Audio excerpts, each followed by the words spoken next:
nafsu dia suka makan. Sikit makan, sikit makan. Dia tidak tahu benda itu akan memberikan kemudaratannya. Dia akan nampakkan benda baik. Elok kita kena makan, ini baik. Kita dengar orang kata, oh makan ni bagus, ni bagus, ni bagus. Vitamin lah ini dan sebagainya. Tetapi sedarkah kita, kalau kita mengikuti hawa nafsu kita, dia akan mengajak kita ke jalan yang mencelakakan diri kita dan memperbanyakkan penyakit. Sebab tu kalau kita nak tahu orang tu, dia bukan masalah sebab tu dia suka campurkan. Kadang-kadang bahayanya sampai ke tahap benda yang haram pun nak dihalalkan. Benda meragukan pun dia membolehkan. Sebab benda ini, sebab tu macam kita kata, ayam kalau ditanya asasnya boleh dimakan. Tapi bila dikaji, diselidik kalau saya tak nak tahulah, kalau saya tahu nanti semua tak boleh nak dimakan. Tapi bila kita makan juga, dia akan memberi mudarat kepada diri kita. Bila ayam dah campur dengan yang bukan-bukan. Maknanya dah divaksinkan dan sebagainya. Lepas tu musuh itu, kalau dah terlekat di antara, dia akan menyebabkan kadang-kadang tulang-tulang rusuk kita merasai sakit. Itu kerana apa? Nafsu itu sudah terlampau kuat.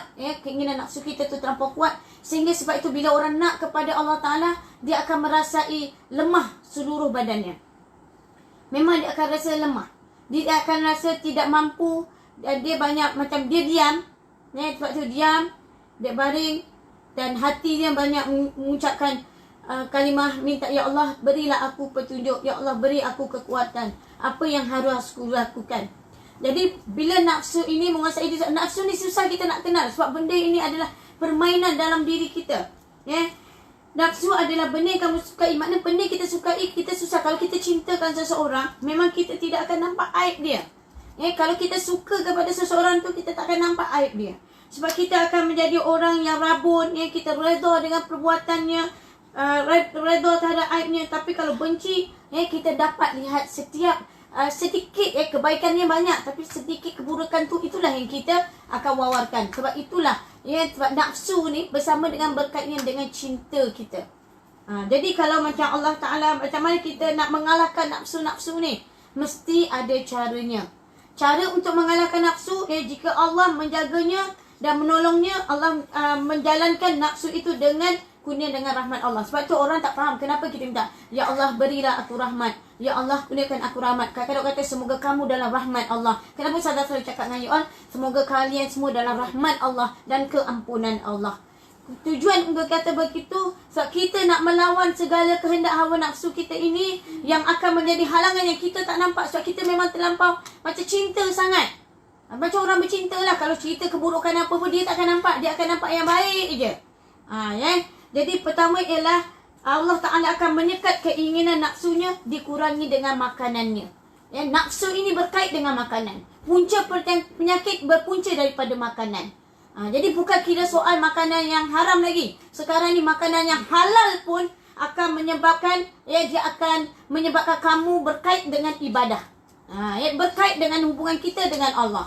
Ini soal halal, makanan yang halal. Yang haram tu dah jelas. Yang meragukan tu dah jelas. Ini soal halal.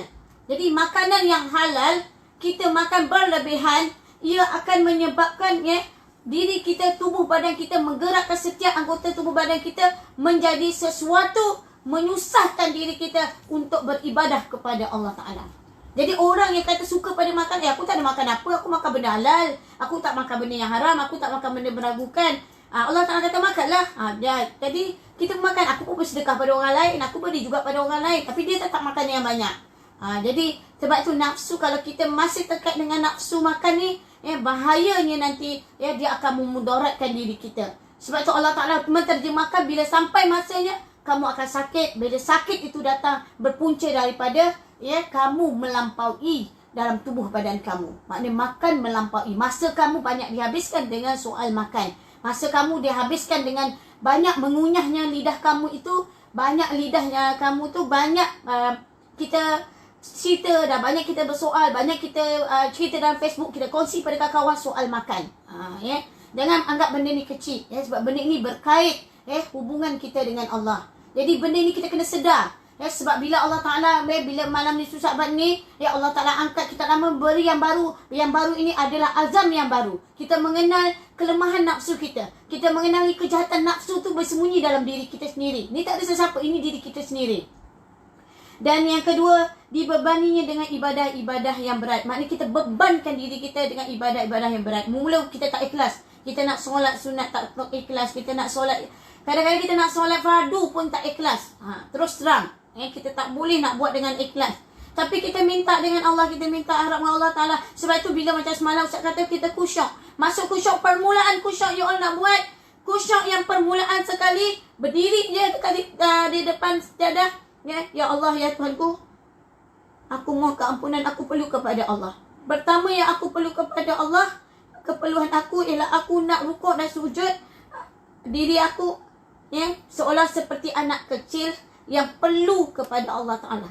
Bila kita takbir aja, Allahu Akbar, kita akan merasai kita adalah hamba Allah yang berdosa. Kita akan menangis, kita tak tahu apa punca kita menangis. Kita akan merasai diri kita berdosa. Kita akan merasai segala-galanya kita kekurangan. Itu paling kurang. Kekusyukan yang kita dapat. Kita rasa, ya Allah, tanpa pertolonganmu, aku akan menjadi orang yang lalai. Aku akan menjadi orang yang leka kepadamu. Yang ketiga ialah memohon pertolongan Allah. Jadi, untuk melawan hawa nafsu ni, jangan jadi sombong. Maknanya jangan jadi sombong. Kata, oh, aku dah solat dengan bagus. Bacaan Quranku bagus. Solat aku ni, ibadah kita bagus. Kita merasai seolah-olah kita ni adalah orang yang hebat dengan pangkat apa yang kita ada. Kita orang pun kenal, oh ini ustazah hebat lah, boleh merawat orang macam ni. Tetapi ingat apa pun kamu, siapa pun kamu, ingat dalam soal ibadah kita diterima oleh Allah, dia berkait dengan kita, dengan nafsu kita ni. Manusia memuji kita itu, kita menyukai pujian itu. Hubungan dengan manusia yang menyebabkan kita suka merias diri pun, itu pun boleh mendatangkan dosanya hati kita dengan Allah Ta'ala. Jadi semua ini berkait. Jadi semoga banyakkan diri kita memohon tolongan Allah. Sebab tu kalau kita rasa diri kita tahu diri kita berpura-pura, Allah akan campakkan dalam diri kita macam ada yang tak kena dalam soal ibadah. Kita merasai kosong, kita tak boleh bohong. Orang lain mungkin kita boleh bohong, kita sembahyang cukup sempurna, kita sembahyang rasa bacaan bagus kita. Tapi dengan Allah Ta'ala kita tak boleh bohong. Kenapa aku solat aku tak menangis? Kenapa aku sujud aku tak boleh? Bila kita sujud, kita boleh membaca ayat tu dengan baik. Tetapi kenapa aku tak boleh menitiskan air mataku? Tak ada, aku sekurang-kurangnya hamba Allah yang berdosa. Jadi nafsu sentiasa ajak kita buat kejahatan. Jadi nanti Ustazah akan masuk surat yang kedua nanti. Ustazah akan bersama-sama dengan anda akan menceritakan tentang bahayanya nafsu makan itu yang akan merosakkan banyak amal kita. Sehingga kita nampak kenapa aku jadi malas ibadah, kenapa kita ni menyebabkan sakaratul maut kita pun Allah Ta'ala kaitkan dengan soal makanan kita mengikut hawa nafsu. Jadi untuk tidak buang masa, kita bersama dengan YDP Persatuan Perubatan Sunnah kita, iaitu Ustaz Jaya Haji Zaidi bin Haji Tahiri, pengajian Islam di Universiti Azhar dan juga bahagian bahasa Arab, mana dua bidang beliau ada. Jadi kita di sini bersama tajuk kita sambung pembelajaran kita, iaitu khusyuk dalam memahami surah Al-Fatihah. Mudah-mudahan Allah Ta'ala beri rahmat, kebaikan kepada kita semua. Jadi Ustazah persilakan Ustaz. Mudah-mudahan surah Al-Fatihah ini memberi anda lebih jelas tentang hala tuju kita sebagai manusia. Okey, sekian daripada Ustazah.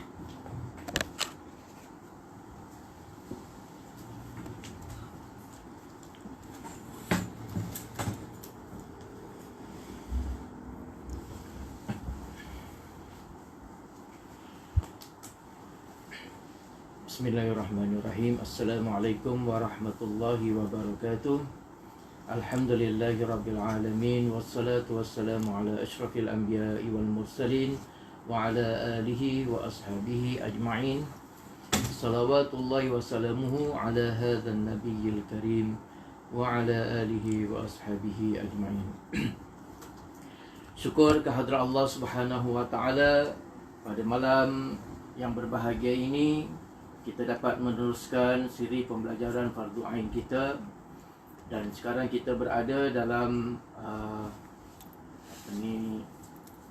menghayati suratul Fatihah ataupun bacaan-bacaan di dalam solat, agar kita mendapat khusyuk di dalam solat kita. Syukur kehadrat Allah Subhanahu wa taala di musim COVID-19 ni, dengan kita di kuarantin, kita uzlah ini, ya, dapat kita menimba ilmu pengetahuan, kita dapat koreksi diri kita. Apatah lagi, ya, malam ini adalah malam, ya, nisfu Sya'ban, ya. Pada malam nisfu Sya'ban ini, ya, tidak ada amalan-amalan yang khusus, ya, tetapi pada malam nisfu Sya'ban ini, ya, baginda Rasulullah sallallahu alaihi wasallam ada menyebutkan di dalam, ya, sebuah hadis ini sahih, ya, yang memberi makna, ya, untuk kita memperbanyakkan amalan, ya, memperbanyakkan amalan di malam nisfu Sya'ban, ya. Jadi maknanya, ya, tambahkanlah, ya, solat-solat kita.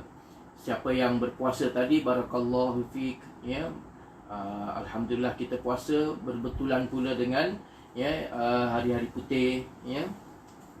Kemudian, ya, solat-solatnya malam ni jangan lupa solat tahajud, bangun solat tahajud, ya. Kalau boleh, ya, esok sambung puasa hari Khamis, ya, puasa sunat dari hari Khamis, ya. Jadi maknanya, ya, di malam-malam nisfu Sya'ban ini, ya, perbanyakkanlah kita, ya, beramal ibadat, perbanyakkan, ya, berdoa kepada Allah, ya. Mudah-mudahan doa-doa kita adalah doa-doa yang mustajab, ya, doa-doa yang diangkat oleh Allah Subhanahu wa taala.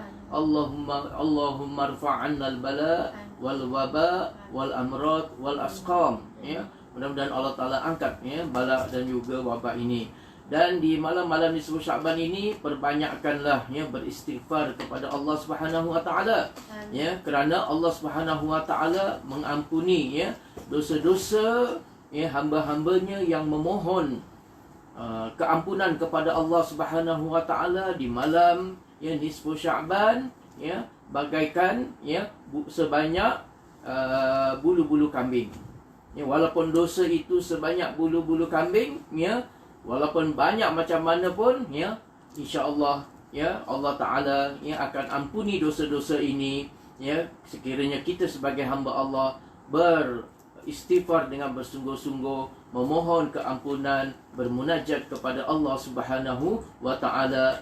Kita ambil, ya, petik daripada ayat-ayat Al-Quran yang kita bahaskan, wasta'inu bis-sabri was-salah wa innaha lakabiratun illa 'alal khashi'in, ya. Maka, ya, mohonlah pertolongan bantuan, ya, kepada Allah Subhanahu wa taala dengan jalan mendirikan solat dan menggunakan, ya, senjata kesabaran, ya. Sekalipun, ya, solat dan, ya, melakukan kesabaran itu suatu yang amat berat, ya, tetapi insya-Allah, ya, benda itu amat mudah kepada orang-orang yang khusyuk, ya, kepada Allah Subhanahu wa taala, ya. Maka kerana itu, ya, kita telah membahaskan panjang lebar apa pengertian khusyuk, ya, lughatan wa istilahan, dari sudut bahasa, dari sudut istilahnya, yang dimaksudkan dengan khusyuk. Dan Imam Al-Ghazali telah tunjuk kepada kita, ya, cara dan kaedah, ya, bagaimana untuk mendapatkan solat yang khusyuk, ya. Selain daripada, ya, di sudut fizikal, ya, maknanya kita carilah tempat-tempat yang berhadapan dengan dinding, ya, jangan ada pemandangan-pemandangan, ya, yang semuanya itu, ya, tidak mengganggu, ya, solat kita, ya, tidak mengganggu, ya, penglihatan kita dan juga pendengaran kita. Jauhi daripada suara-suara muzik, ya, televisyen, ya, dan apa sahaja supaya solat kita tidak terganggu. Itu di sudut, ya, zahirnya. Dan di sudut batinnya, ya, perlu hudurul qalb, yang kita bahaskan semalam lah, ya, hudurul qalb, perlu ada, ya, merasa kehebatan kepada Allah Subhanahu wa taala, perlu ada, ya, perasaan al-haya, malu kepada Allah, ya, kerana kita adalah orang yang banyak melakukan dosa dan banyak keaiban, ya. Jadi dengan sifat-sifat yang sedemikian, mudah-mudahan, ya, Allah Ta'ala memberi, ya, khusyuk kepada kita. Apatah lagi kalau kita tafahum, ya, kita memahami setiap, ya, ayat-ayat, ya, tasbih yang kita baca di dalam Al-Quranul Karim, ya. Kalau kita makrifat dengan, ya, ayat-ayat Allah Subhanahu wa taala, tasbih-tasbih kepada Allah Subhanahu wa taala, makrifat kepada Allah Subhanahu wa taala, ya, itu akan sangat-sangat membantu, ya, untuk kita khusyuk di dalam solat. Ya, kita sudah bahaskan, ya, apa, ya, makna, pengertian, maksud daripada kalimah Allahu Akbar. Bukan hanya sekadar yang memberi makna Allah Maha besar, tetapi ya kita memahami maksudnya, ya, yang tidak ada ya apa-apa pun urusan yang lebih utama, yang lebih besar, yang lebih ya penting daripada urusan ya menghadap kepada Allah Subhanahu wa taala. Ya, itu dia punya maksud daripada ya kalimah Allahu Akbar itu, bukan sekadar ya terjemahannya semata-mata. Ya, kita pun dah bahaskan ya permulaan daripada solat kita kena baca doa iftitah, ya, doa ya permulaan ya bagaimana nak mendirikan solat. Sebelum kita sambung kepada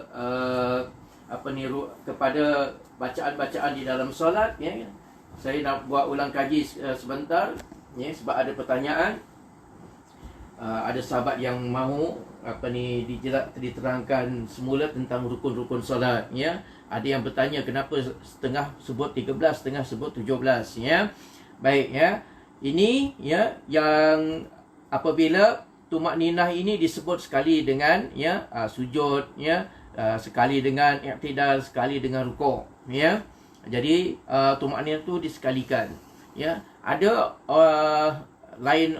orang lain pula menyenaraikan ya berbeza. Maknanya i'tidal tu satu, yang ketujuhnya tumakninah. Kan nanti sujud ya, yang ke-8 akan yang ke-9 tumakninah. Begitu ya. Kalau disusun begitu jumlahnya akan menjadi 17, ya.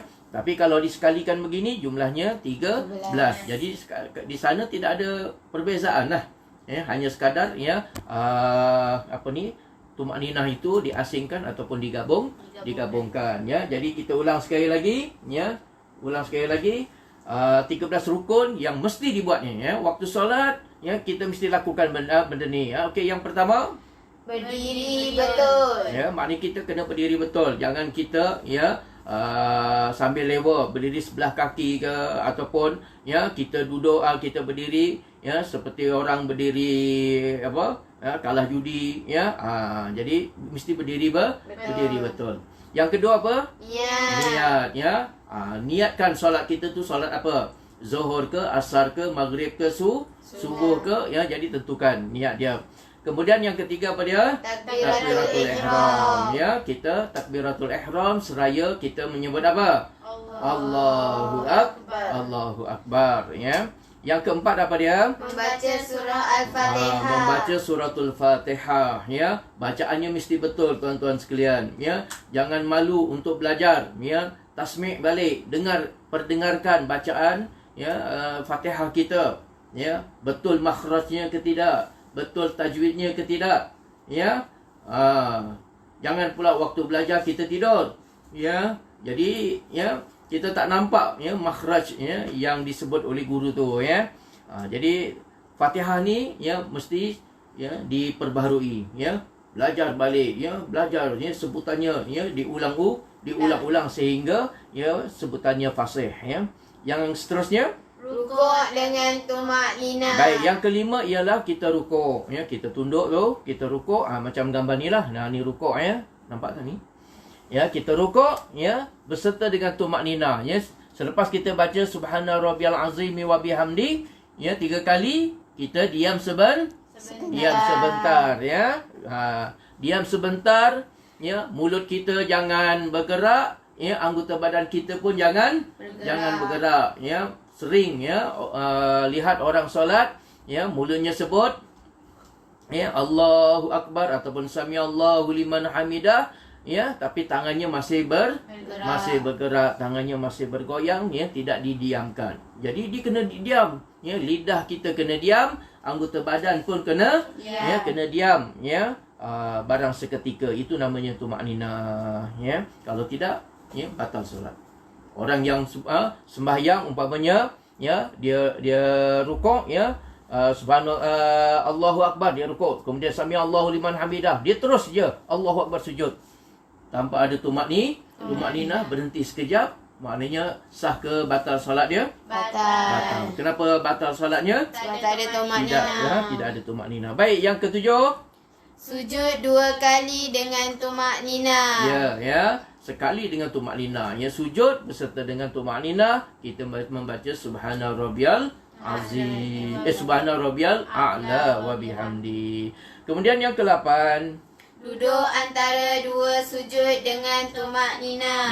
ya, duduk antara dua sujud, ya. Rabbi firli warhamni dan seterusnya, ya. Kemudian ada tumak ninahnya. Yang ke-9, Duduk bagi tahiyat akhir. bagi tahiyat akhir, ya. Jadi kalau maghrib, ya, tahiyat akhirnya di rakaat yang ketiga, ya. Kalau solat subuh, tahiyat akhirnya rakaat yang keberapa? 2.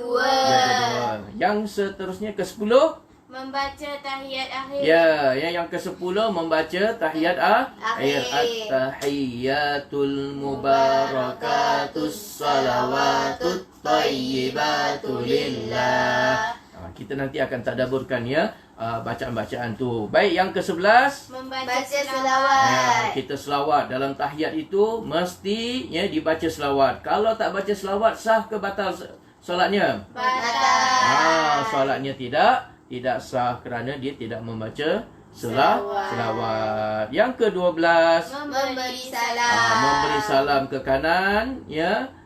Assalamualaikum. Dan yang ke-13, tertib. Maknanya mengikut peraturan. Jangan, ya, yang kemudian didahulukan, ya, yang patut dahulu dikemudiankan, ya. Jadi kita pindah kepada slide, ya. Begitulah, ya, rukun-rukun solat, ya, yang kita wajib jaga, ya. Kalau kita tidak jaga, ya, 13 rukun solat itu, maka solat kita batal. Ya, jadi itu di sudut hukum fiqhnya, ya, kita perlu menjaga, ya, 13 rukun, ya, di dalam solat, ya. Baik, ya, semalam kita, ya, telah bincangkan tentang iftitah, dan sekarang kita mula, ya, membaca Al-Fatihah, ya. Jadi sebaik-baiknya dimulakan dengan a'udzubillahi minasyaitonir rajim, ya. Menyebut a'udzubillahi minasyaitonir rajim ini dipanggil isti'adzah. Sebut. Isti'adzah. 1 2. Isti'adzah. 1 2. Isti'adzah. 3 kali. Isti'adzah. Isti'adzah. Isti'adzah. Okey, ya.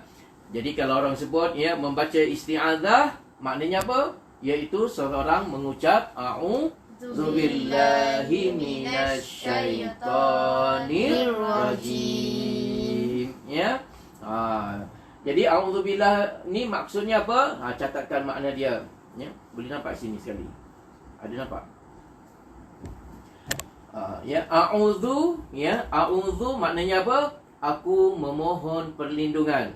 Ya, a'udzu maknanya apa? Aku memohon perlindungan. Billahi, dengan Allah. Jadi, ya, kita sunat ni baca ni, ya. Yang ni tidak termasuk Fatihah, tapi kita sunatnya membaca a'udzubillah ni, ya, secara sir, ni, secara perlahan, ya.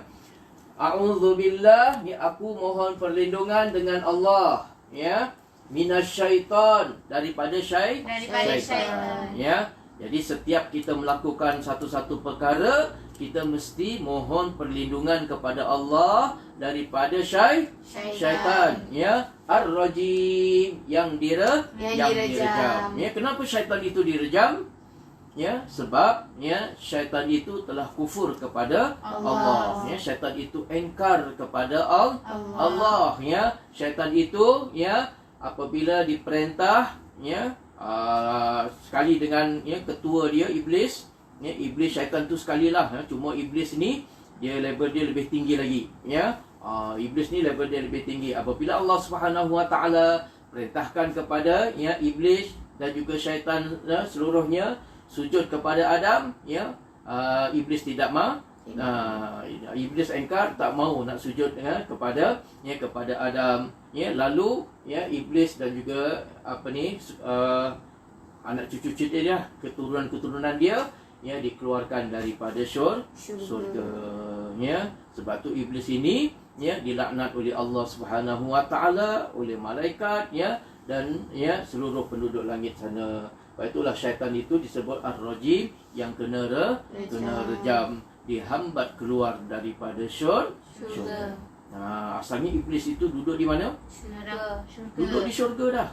Ya, iblis itu duduk di syurga. Ya, tetapi ya dihalau ya keluar daripada syurga ya kerana sifat sombong yang ada pada syaitan. Jadi kita kena mohon perlindungan ya kepada Allah. Yang boleh melindungi makhluk hanya siapa? Allah. Yang melindungi kita daripada tipu daya syaitan hanya siapa? Allah. Yang melindungi kita daripada COVID-19, daripada coronavirus ini siapa? Allah. Sebab itu perlindungan kita yang pertama ialah mohon perlindungan kepada Allah. Ya, dalam kita nak berdepan dengan COVID-19 ini, yang pertama ialah ya sering kita memohon kepada Allah, kita berdoa kepada Allah, bermunajat kepada Allah. Ya, minta kepada Allah. Doa silahul mukminin. Doa itu adalah senjata orang-orang mukmin. Ya, kenapa kita tidak gunakan senjata ini? Ya. Jadi maknanya ya di mana-mana, di masjid-masjid, di mimbar-mimbar, di corong-corong ya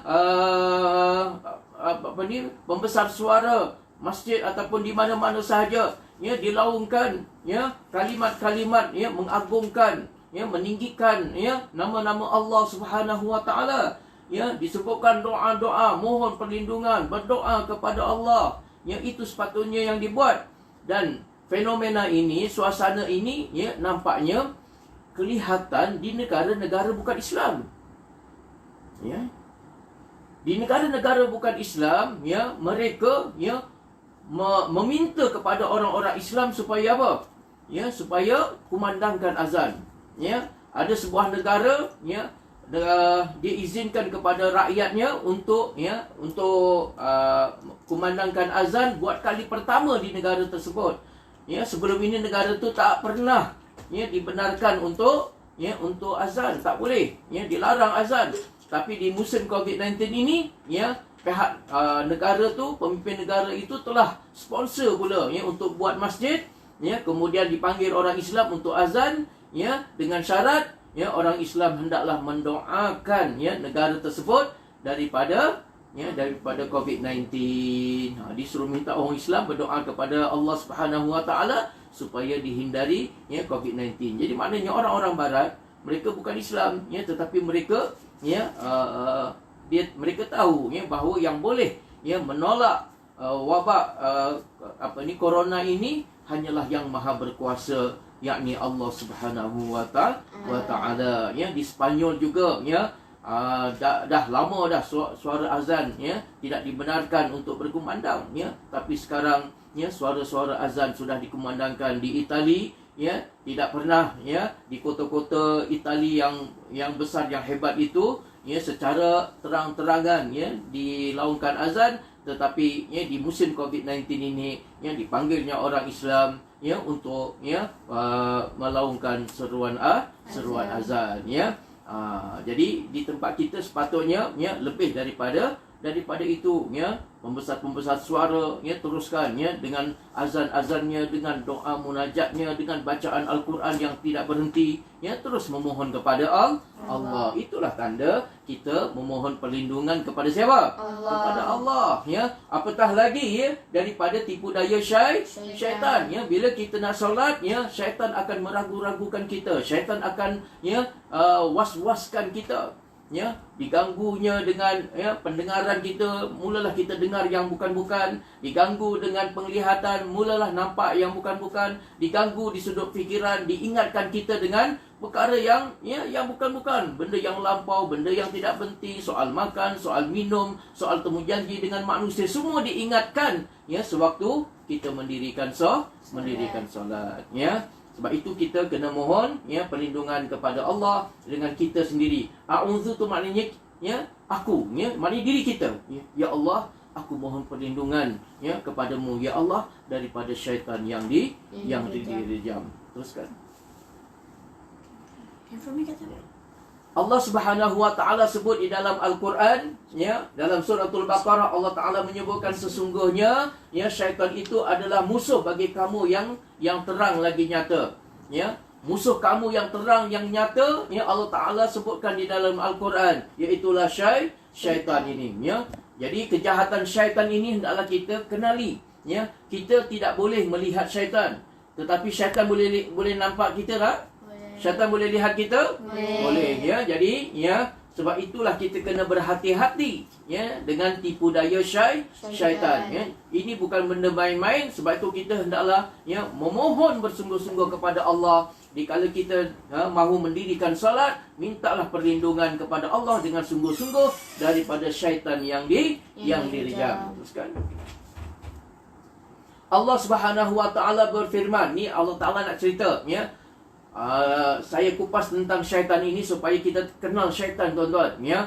Betapa syaitan ini adalah musuh yang nyata, ya, kepada orang-orang Islam. Allah Taala, ya, beritahu kepada kita, ya, bahawa syaitan itu adalah, ya, musuh yang terang. Baik, kita baca, ya. Ni adalah, ya, petikan daripada ayat Al-Quran, ya, daripada surah Al-A'raf ayat 27. Surah Al-A'raf ayat 27, ya, sebutkan.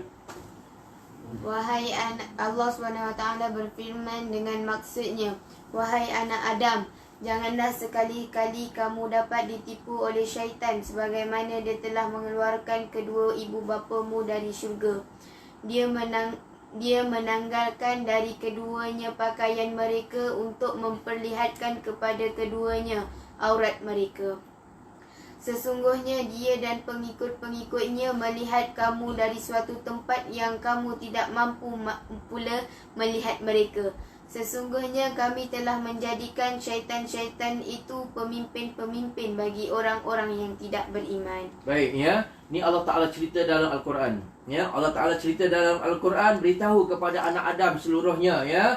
Ya, supaya kita jangan ditipu daya oleh syaitan, ya. Kerana syaitan itulah yang telah mengeluarkan, ya, kedua ibu bapa kita. Siapa kedua ibu bapa kita? Adam dan Hawa, ya. Mengeluarkan Adam dan Hawa dengan liciknya syaitan menipu daya, ya, kepada Adam dan Hawa. Kononnya, ya, dibolehkan untuk makan pohon khuldi, ya, tapi kesudahannya dengan tipu daya yang licik itu, ya, syaitan berjaya mengeluarkan, ya, Adam dan juga Hawa, ya. Nampak, ya, ini permainan syaitan, ya. Kadang-kadang, ya, berbisik dalam hati kita, ya. Kadang-kadang benda tu seperti logik, ya. Benda tu nampak macam logik, tapi sebenarnya tak betul, ya. Sebab tu berhati-hati dengan bisikan-bisikan syaitan, ya. Jangan kita tertipu oleh bisikan syaitan. Kemudian Allah Ta'ala beritahu tentang syaitan ini, ya. Syaitan ini, dia nampak kita. Apa pun yang kita lakukan, syaitan nampak. Sedang kita tak nampak dia. Ya, jadi mudah kepada dia untuk menipu daya, ya. Dibisikkan, ya, waktu kita sembahyang tu dibisikkan, ya, cepatlah sembahyang, ya. Tu ramai orang tunggu kau tu. Ya, cepatlah sembahyang, makanan dah lama dah terhidang tu. Ya, cepatlah sembahyang, ya. Ni janji penting ni ada meeting ni, ya. Macam-macam, ya, diingatkan. Waktu sembahyanglah kita diingatkan, kunci yang kau cari tadi tu ada kat laci ni, ya. Tengah sembahyang tu, ya, tiba-tiba, ya, terbayang, ya, memang kita cari kunci tak jumpa, tapi dalam sembahyang jumpa, ya. Ini semua bisikan-bisikan syaitan, ya. Nak mengganggu konsentrasi kita, ya, khusyuk kita. Fokus kita dalam solat diganggu. Jadi diingatkan, ya, ya. Time kita sembahyang tu diingatkan waktu kita kecil, ya, main-main dengan kawan, ya. Kebetulan di luar tengah hujan pula tu, diingatkan kita 10-20 tahun yang lalu, ya. Di musim hujan kita bermain-main dengan kawan, ya, bertemu dengan sahabat dan macam-macam lagi lah, ya. Itu semua kerja syaitan, ya. Jadi berhati-hati daripada tipu daya syaitan. Jadi kalau ada pemikiran-pemikiran seperti itu, ya, ketika kita mendirikan salat, ya, kita tolak, ya, siap-siap, ya. Mari kita tolak yang benda tu, ya. Terus kembalikan fokus kita kepada ayat Al-Quran ataupun bacaan-bacaan di dalam solat itu. Ini salah satu Allah Ta'ala dedahkan, ya, perangai syaitan. Dan syaitan itu adalah pemimpin kepada orang yang tidak beriman. Apa maknanya tuan-tuan, sahabat-sahabat sekalian? Ya, orang-orang yang di luar sana, orang yang tidak beriman kepada Allah Subhanahu Wa Taala, cara pemikiran mereka, cara tindak tanduk mereka itu semuanya adalah hasil daripada bisikan-bisikan syaitan. Ya, syaitan itulah yang berbisik kepada mereka, ya, apa ni, bunuh orang Islam, ya, apa ni, pukul orang Islam ni, ya, tarik apa ni, hijab dia, ya, buat itu, buat ini, ya. Yang orang kafir bertindak itu dan ini, menganiaya, ya, seperti di Palestin, ya, wanita-wanitanya dibunuh, ya, anak-anak dipukul, dicambuk, ya, dibunuh, masya-Allah, ya, macam-macam lagi perlakuan mereka, ya, kerana apa? Kerana mereka, ya, mendengar dan mentaati bisikan siapa? Bisikan syaitan. Jadi kalau kita nak kenal, ya, tindak tanduk orang-orang kafir tu, ya, semua tindak tanduk mereka adalah hasil daripada apa? Bisikan syaitan. Ya, kau buat macam ni, kau buat macam ni, kau buat macam ni, kau buat macam ni. Ya, di kala COVID-19 ni, apa yang syaitan bisikkan? Ya, tak payah sunnah tu, ya, makanan sunnah yang Nabi ajar tu tak betul, itu di zaman lain. Ya, ini tak ada kena-mengena dengan COVID-19 ini, ya. Jadi, ya, dibisikkan, makanlah sumak tu, ya. Benda yang tidak disebut oleh Nabi SAW, iaitu yang dibesarkan, makan sumak tu, ya, ataupun tunggulah vaksin, ya. Sedangkan orang-orang kafir di luar sana, sahabat-sahabat sekalian, ya, sudah tidak percaya lagi dengan vaksin, ya, tetapi kita, bukan main, ya, berbangga dengan, ya, vaksin-vaksin yang dijanjikan kepada kita semua, ya. Jadi istighfarlah banyak-banyak tuan-tuan. Ya, itu semua adalah bisikan-bisikan syaitan supaya kita lari daripada, ya, memohon pertolongan kepada Allah Subhanahu wa Ta'ala. Ya. Jadi kalau cara Islam, ya, wasta'inu bis-sabri was-salah, ya. Seterusnya, ini ayat lain, ya, yang saya petik daripada hadis Nabi pula, ya. Tadi satu ayat Quran dan ini hadis Nabi, dan saya petik, boleh fokus di sini, ya. Dia ambil daripada, ya, hadis yang sahih daripada Bukhari. Ini pun, ya, ada lagi orang-orang yang mengaku ahli sunnah wal jamaah tidak faham, ya. Kenapa, ya, sedikit-sedikit Bukhari, sedikit Muslim, ya. Kenapa imam-imam yang lain, ya, tak ada ke imam hadis yang lain, ya. Bukan begitu, ya, sahabat-sahabat sekalian, ya. Kerana, ya, hadis sahih, ya, yang disusun oleh Imam Bukhari dan Imam Muslim sudah melalui penapisan yang sangat ketat, ya, untuk, ya, memastikan, ya, hadis yang diriwayatkan itu bersih daripada, ya, segala bentuk kecacatan, ya, sama ada perawinya lemah, perawinya jenis lupa ataupun kuat ingatan, ya, semuanya itu sudah sudah ditapis, sehingga yang dicatat di dalam Sahih Bukhari dan Sahih Muslim itu adalah hadis-hadis yang betul-betul sahih, ya. Adapun di dalam kitab-kitab yang lain, ya, masih lagi, ya, bercampur, ya, di antara hadis-hadis yang benar-benar sahih mengikut syarat yang ditetapkan oleh Imam Bukhari dan Imam Muslim, ya, ataupun hadis itu mungkin jatuh ke derajat yang ke bawah sedikit lagi, ya. Jadi kalau hadis daripada kitab lain perlu perbahasan lagi, ya. Tetapi kalau hadis yang diriwayatkan oleh dua tokoh imam hadis ini, ya, digelar sebagai muttafaqun alaih, ya, yang telah disepakati oleh dua orang tokoh hadis ini, Imam Bukhari dan Imam Muslim. Jadi dah garanti dah, ya, hadisnya sahih. Itu, ya, sebagai penjelasan sedikit tentang, ya, salah satu daripada pegangan kita ahli sunnah wal jamaah, kita berpegang kepada hadis-hadis sahih. Kalau Syiah, mereka terang-terang menolak, ya, Imam Bukhari dan Imam Muslim. Ya, mereka ada senarai, ya, imam-imam mereka, ya. Jadi sebab itu ahli sunnah wal jamaah dengan Syiah itu tak pernah belaga. Maknanya tak pernah, ya, satu kepala lah, ya, sentiasa berbeza. Ya, sebab itu, ya, orang-orang Syiah sekarang ini panas telinga dia, berdengung telinga dia, ya, bila mendengar anak-anak muda sekarang ini, ya, menyebut nama, ya, isteri Nabi SAW, Aisyah, ya, Sayyidatina Aisyah radhiyallahu anha. Kerana nama Aisyah, nama Abu Bakar, nama Umar, nama Osman, nama Hafsah adalah nama-nama yang sangat dibenci oleh orang-orang Syiah. Ya, tapi apabila dunia sekarang ini, ya, seolah-olah meledak pula nama, ya, dikala orang Syiah mahu menutup, ya, nama-nama sahabat Nabi sallallahu alaihi wasallam, Allah Taala angkat semula nama-nama ya sahabat-sahabat Nabi sallallahu alaihi wasallam dan juga isteri-isteri Nabi sallallahu alaihi wasallam ya. Syiah mengatakan mereka orang yang cinta kepada ahlul bait ya. Sedangkan Sayyidatina Aisyah radhiyallahu anha adalah siapa?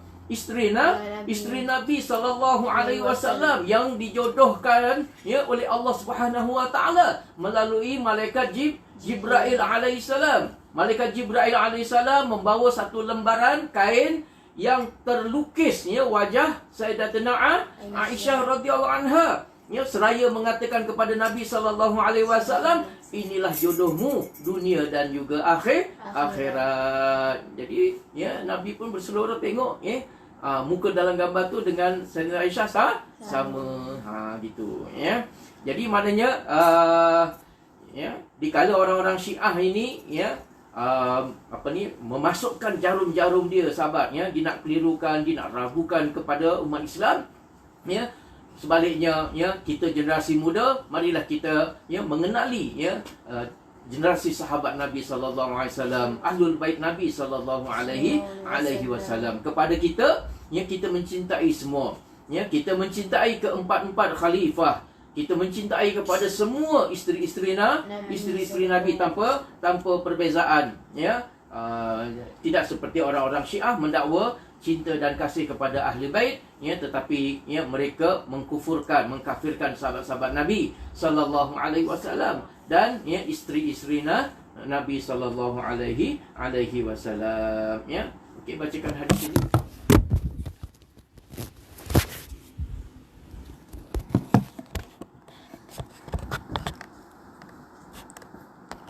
Maaf ya, jatuh pula cameraman. Syaitan itu mengikat setiap orang daripada kamu yang tidur itu dengan 3 ikatan. Dia lalu memukul setiap ikatan itu pada tempatnya. Maka berlalu malam yang panjang dengan tidur. Maka apabila seseorang itu bangun menyebut nama Allah, maka terlerailah sebuah ikatan. Dan apabila dia berwuduk pula, maka terungkai lagi ikatan. Dan sekiranya dia mengerjakan solat pula, maka tercabutlah semua ikatan tersebut dan jadilah dia cergas dan baik jiwanya. Adapun sebaliknya, jika tidak dicabut ikatan itu, maka jadilah dia buruk jiwanya dan pemalas. Hadis sahih riwayat Bukhari nombor 3269. Baik ya, ni hadis Nabi sallallahu alaihi wasallam. Sekali lagi minta maaf ya, kamera tu jatuh. Baik, ya. Ni malam ni ya, malam nisfu Sya'ban ya, adalah malam ya yang sangat-sangat ya barakah ya. Jadi ya kita ya hendaklah ya pergunakan malam-malam nisfu Sya'ban ini dengan sebaik-baiknya. Tambahkan amal ibadat.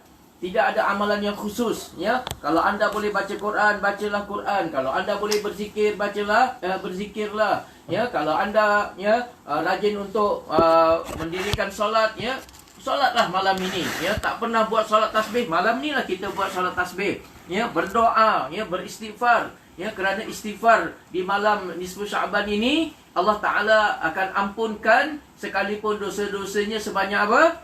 Bulu kambing ya. Ada orang boleh kira bulu kambing? Tak boleh. Boleh kira bulu kambing?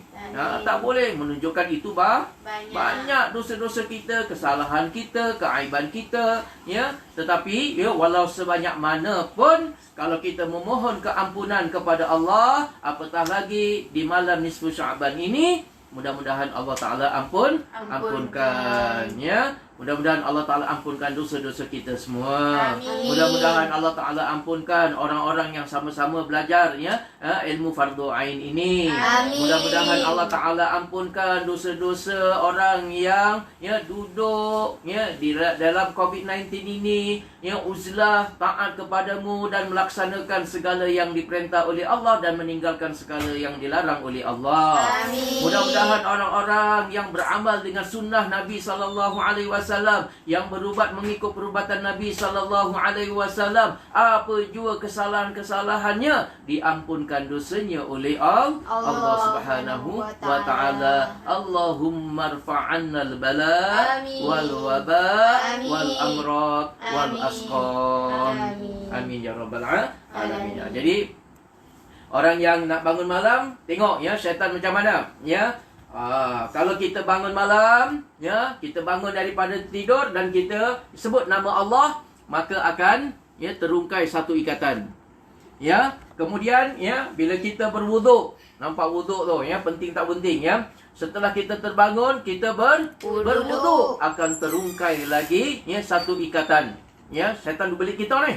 Ya, syaitan ikat kita dengan 3 jenis ikatan. Ya, bila kita bangun sebut nama Allah, kita ambil wuduk, 2 ikatan itu terungkai ya.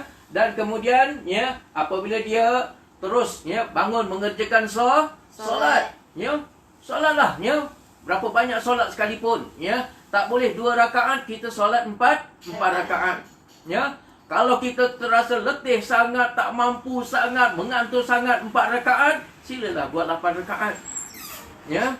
Kalau kita hanya mampu untuk solat tahajud, ya, tambahlah solat tasbih. Ya. Kalau kita hanya sekadar mampu tahajud dan tasbih, silalah ya kita tambahkan dengan witir, kita tambahkan dengan solat hajat. Mudah-mudahan Allah Taala beri kekuatan. Besok tak kerja tuan-tuan ya. Lockdown ya. Jadi esok tak kerja ya. Jadi ya kita boleh ibadat ya sepanjang malam ya. Kalau tumbang pun tak apa, esok tak kerja. Ya. Jadi manfaatkan sepenuhnya. Baik ya. Ini hadis ya tentang bagaimana ya tipu daya syaitan. Jadi azam tuan-tuan, azam ya. Ya, jadi malam ni jangan sampai kita diikat oleh ya syaitan dengan 3 ikatan. Jadi kita cuba ya rongkaikan, kita buka ikatan itu ya. Nak buka ikatan yang syaitan ikat ini bukan pakai gunting. Ya. Bukan nak buka tali ikatan itu dengan pisau. Ya. Bukan boleh kita gunting-gunting kita ya potong dengan pisau. Ya. Tapi ya kita nak putuskan tali ikatan yang syaitan belit kat kita ni ya dengan tiga cara lah. Ya, yang pertama kita sebut nama Allah. Bangun saja sebut nama Allah. Allahu Akbar. Ataupun doa bangun tidur. Ingat doa bangun tidur? Ingat. Bismikallahumma ahyana wa jadi ya kalau kita biasa ya sebut doa tu ya, jadi kita ya bangun ya sebut nama Allah. Bangun tidur. Alhamdulillahilladzi ahyana Alhamdulillahi ahyana ba'da amatana wa ilaihin nusyur. Itulah tak amal ya. Terbalik habis semua ya.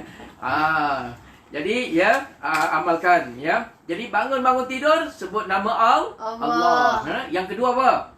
Jangan tidur lepas tu tengok jam ataupun tutup loceng ya, kemudian tidur balik. Itu syaitan belit ya. Jadi belum terlepas lagi ya, kita masih dalam belitan ya syaitan. Jadi kita gagahkan diri ya. Pergi ambil air sembahyang. Bila kita ambil air sembahyang, maka ya terputuslah 2 ikatan syaitan itu. Dah ambil wuduk pula ya. Jangan pula ya main handset, tengok pula Facebook, layan dulu Facebook, akhirnya kita ngantuk tidur ya. Tak jadi ya, tak lepas lagi. Dia ada satu ikatan lagi ya. Jadi lepas kita ambil air sembahyang, kita buat apa? Solat. Kita dirikan solat. Apabila kita dirikan solat, maka terputuslah 3 ya ikatan syaitan. Belitan syaitan itu terputus. Apa jadi? Kalau kita tidak dibelenggu oleh belitan ya syaitan ini, ya, ketiga-tiga ikatan itu telah terlepas. Apa jadi? Maka jadilah dia buruk jiwanya dan pemalas. Bukanlah. Itu sebaliknya lah ya, maknanya sebaliknya ya. Jadi kalau sekiranya ya tidak tercapai ya tiga tali itu, dia akan menjadi apa? Buruk. Dia akan menjadi buruk jiwanya ya. Jiwanya akan menjadi rosak, jiwa yang buruk, dan akan menjadi sifat pemalas. Sebalik daripada ni, jiwanya akan jadi jiwanya akan jadi baik dan akan menjadi orang yang rajin. Nampak tak? Ya, jadi maknanya sebab itu kita setiap malam syaitan ikat ni. Ya, takkanlah ikat semua orang. Ya, syaitan ikat semua orang. Macam mana diikat? Itu bukan itu bukan kerja kita. Ya, tapi kemampuan syaitan, dia akan ikat semua. Dia akan ikat siapa? Dia akan ikat semua. Jangan tanya cara. Gitu. Ya. Jadi, semua orang pasti akan diikat dengan 3 ikatan tu. Ya, setiap malam ataupun kadang-kadang. Setiap malam. Ya. Bayangkan kalau setiap malam kita tidak cuba untuk buka ikatan itu, lama-lama kita jadi apa? Buruk jiwanya dan pemalas. Bukan buruk lagi, bodoh terus. Ya, bodoh terus dan bengong terus. Ya, sebab tu kita jadi bengong. Ya, dengan agama pun tak faham. Ya, jiwa kita tak sensitif dengan agama. Faham tak? Faham. Jadi setiap malam kita mestilah apa? Buka ikatan iblis tu, ikatan syaitan tu. Boleh? InsyaAllah. Sekali lagi, jangan tidur tu, Boleh ke tidak? InsyaAllah. Yang Singapura tu, yang daripada Kelantan tu, yang daripada mana lagi? Johor tu, Pahang tu, daripada Penang tu, Penang tu pun, jadi, malam ini, sama-sama kita putuskan apa? Tali ikatan syaitan. Jadi mudah-mudahan Allah Ta'ala beri barakah di malam nisfu Sya'ban. Okey, fokuskan sini. Teruskan. Baik, setelah kita beristi'adzah, sekali lagi isti'adzah tadi apa? Mengucap A'udzu billahi minasyaitonir rajim. Jadi setiap kali sahabat-sahabat semua, bila kita dalam solat kita membaca A'udzu billahi minasyaitonir rajim, terbayang tu kita tu, ya Allah, aku mohon perlindungan daripada-Mu ya Allah, daripada syaitan yang direjam ya Allah, daripada kejahatan syaitan ya Allah, daripada belitan syaitan ya Allah, daripada tipu daya syaitan ya Allah. Jadi kita mohon pertolongan bersungguh-sungguh. Tak adalah baca a'udzubillahi minasyaitonir rajim, ataupun a'udzubillahi minasyaitonir rajim, Jadi itu melambangkan hati kita tidur, hati kita lalai. Tapi kalau hati kita tafahum, mengerti, memahami dan juga menghayati, kita akan baca satu persatu seolah-olah kita, seolah-olah benar-benar kita yang memohon, Cuma sayang auzubillah tu dalam bahasa Arab. Perlu diterjemahkan kepada orang Arab, memang dia akan berkata-kata kepada Allah, auzubillah. Auzubillah tu maknanya aku mohon perlindungan kepada Allah. Itu beza orang yang faham bahasa Arab dengan yang tidak faham. Orang yang faham bahasa Arab, dia langsung mengerti dan dia menghayati terus bacaan itu adalah memang dia yang sebut. Tapi kita menghafal dan kemudian perlu menterjemah. Jadi itu yang tak hadir, itu yang khusyuk itu jauh susah nak terus pada kita. Jadi jangan main-main. Itu beza orang yang faham bahasa Arab dengan tak faham bahasa Arab. Jadi kalau dia cuma faham bahasa Inggeris, dia boleh faham tak? Tetap tidak boleh faham. Jadi alangkah ruginya.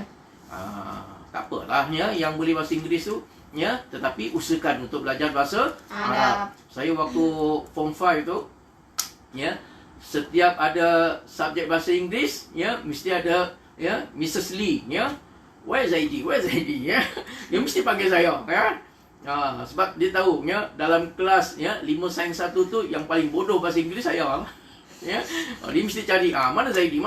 Dia suruh duduk depan sekali, dan sebenarnya dalam hati saya, ya Allah, saya tidak akan mahu faham bahasa orang putih ni. Saya dah minta dengan Allah Ta'ala, ya Allah, jangan bagi faham bahasa orang putih ni kepadaku, aku tak nak. Sampai sekarang tak berhenti, nak sebut bahasa orang putih pun, belit lidah. Memang saya tak mau. Kalau tiba-tiba pandai pun, saya akan melupakannya dengan sendiri.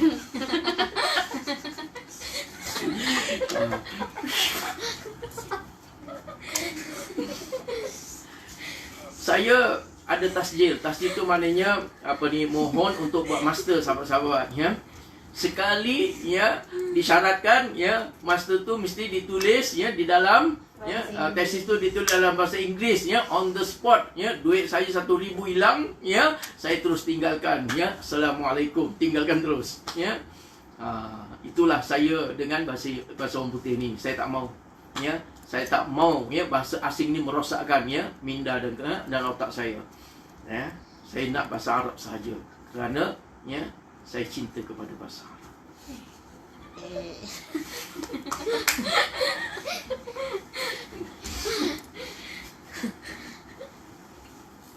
Sebagaimana ya handset ni ya, sahabat-sahabat ya, handset ni ya.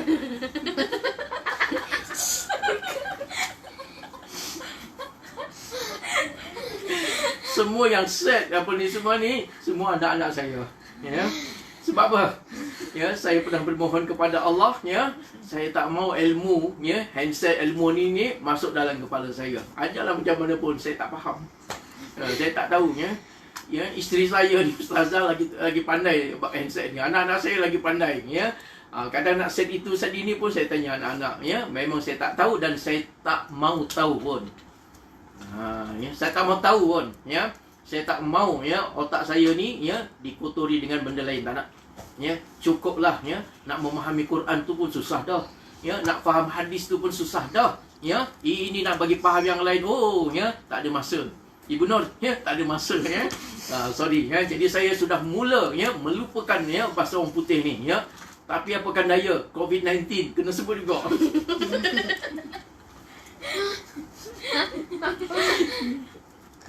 Allahu Akbar ya. La ilaha illallah Muhammadur Rasulullah. Habis. Fokus sini.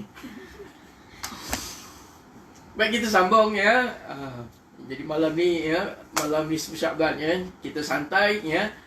Kami satu keluarga memang dah azam malam ni semua tak ada yang tidur ya. Malam ni semua tak tidur. Sebenarnya tuan-tuan ya, semenjak COVID-19 ini, semenjak kuarantin, kami tak pernah tidur malam pun ya. Semua ahli keluarganya semua tak tidur malam ya. Ya, pagi semuanya tumbang. Baik, kita pergi kepada Bismillahirrahmanirrahim. Setelah kita memohon perlindungan kepada Allah Subhanahu Wa Taala, ya, kita ya bacalah Bismillahirrahmanirrahim. Untuk baca Bismillahirrahmanirrahim ya, ada ya pendapat ya ulama kita berbeza sedikit dengan ya beberapa mazhab ya. Kalau mazhab kita meletakkan bismillah itu satu ayat daripada ayat-ayat ya suratul Fatihah ya. Namun ya dalam mazhab yang lain ya mereka baca bismillah secara sir saja ya, secara pelan ya, tidak dijarkan ya. Kalau kita kena baca Bismillahirrahmanirrahim ya, dia cuma baca dalam hati ya. Terus baca Alhamdulillahirabbil alamin. Jadi tonton kalau sembahyang kat Mekah ataupun sembahyang dengan berimamkan orang Arab ataupun orang Pakistan, orang India Muslim ya, jangan lari pula ya, jangan mufarakah pula ya, sebab ya tak baca bismillah ya. Sebab di dalam mazhab mereka ya, mereka baca bismillah secara sir. Sir maknanya apa? Ya, dibaca pelan di dalam hati, tidak dinyaringkan. Kita dalam mazhab Imam Syafi'i kita baca dengan nyaring ya, Bismillahirrahmanirrahim gitu ya. Baik ya, teruskan sambung. Baik ya. Bismillahirrahmanirrahim. Ulang balik tadi ya. Saya nak terjemahkan. Apa makna Bismillahirrahmanirrahim? Ya, bismillah ba di sini dengan mana apa? Dengan. Belajar sama bahasa Arab. Ba di situ namanya dengan ismi, ya, maknanya apa? Nama, ya. Jadi dengan nama. Kemudian Allah tu Allah lah, ya. Dengan nama Allah. Ar-Rahman itu sifat kepada Allah Taala. Ya, Allah Taala bersifat dengan sifat apa? Ar-Rahman, ya, yang Maha Pengasih, Pemurah, dan juga Ar-Rahim, lagi penyayang. Ya, jadi Ar-Rahman Ar-Rahim ini adalah di antara sifat-sifat ya Allah Subhanahu wa taala. Jadi Allah taala bersifat dengan Ar-Rahman. Allah taala bersifat dengan kasih sayang, pemurah, ya. Pemurahnya Allah taala ini, Allah taala berikan rezeki kepada setiap makhluk, tak kira muslim ataupun kafir. Ya, malah orang-orang kafir dapat rezeki setengahnya tu lebih banyak daripada orang muslim. Nampak tak? Orang taat ataupun orang maksiat, kedua-duanya pun mendapat rezeki Allah Ta'ala. Itu di atas sifat apa? Sifat Ar-Rahmannya Allah. Sekalipun seseorang itu derhaka kepada Allah, melakukan kemaksiatan kepada Allah, melakukan dosa kepada Allah, tapi dia tetap mendapat rezeki, tetap nyawanya diteruskan, dilanjutkan, kadang-kadang panjang pula umur dia. Jadi itu adalah di atas sifat apa? Ar-Rahmannya Allah. Namun sifat Ar-Rahimnya Allah Subhanahu wa taala, Allah taala beri kepada orang-orang yang beriman kepada Allah Subhanahu wa taala nanti di akhirat. Sebab itu sahabat-sahabat sekalian, sabar. Siapa yang dalam keadaan duka cita, bersabarlah. Barang siapa yang dalam keadaan kesempitan, bersabarlah.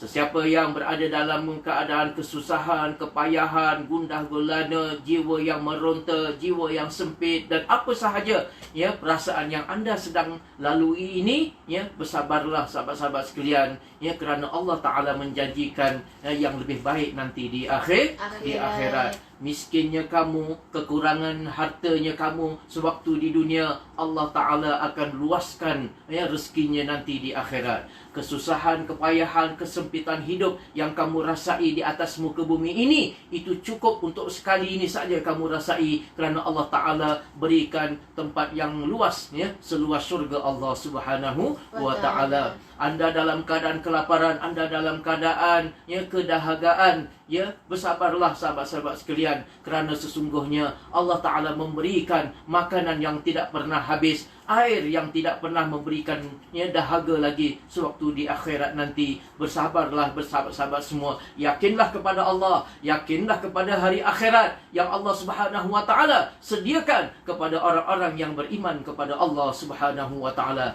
Apabila anda mendirikan solat, anda membaca Bismillahirrahmanirrahim, cukup dengan membaca Bismillahirrahmanirrahim itu memberikan ubat dan penawar kepada segala kesusahan, kepayahan, penderitaan yang kita alami sewaktu hidup di dunia ini, kerana kita beriman dengan Ar-Rahman dan juga Ar-Rahimnya Allah Subhanahu wa Ta'ala. Nampak tak? Bukan sekadar terjemahan dengan nama Allah yang Maha Pengasih lagi penyayang. Lepas tu kita tak faham. Pengasih macam mana? Sayang macam mana? Itu kasih sayang Allah. Nampak tak? Bagaimana Allah Ta'ala sediakan syurga yang luas. Syurga itu luasnya untuk seorang, tuan-tuan, sahabat-sahabat sekalian, untuk seorang ni. Untuk seorang, Allah Ta'ala akan anugerahkan syurga yang seluas langit dan bumi. Seorang dia. Maknanya, setiap individu akan mendapat syurga seluas langit dan bumi. Malah ada yang jauh lebih besar daripada itu. Maknanya orang-orang yang soleh itu mempunyai tingkatan dan juga derajat.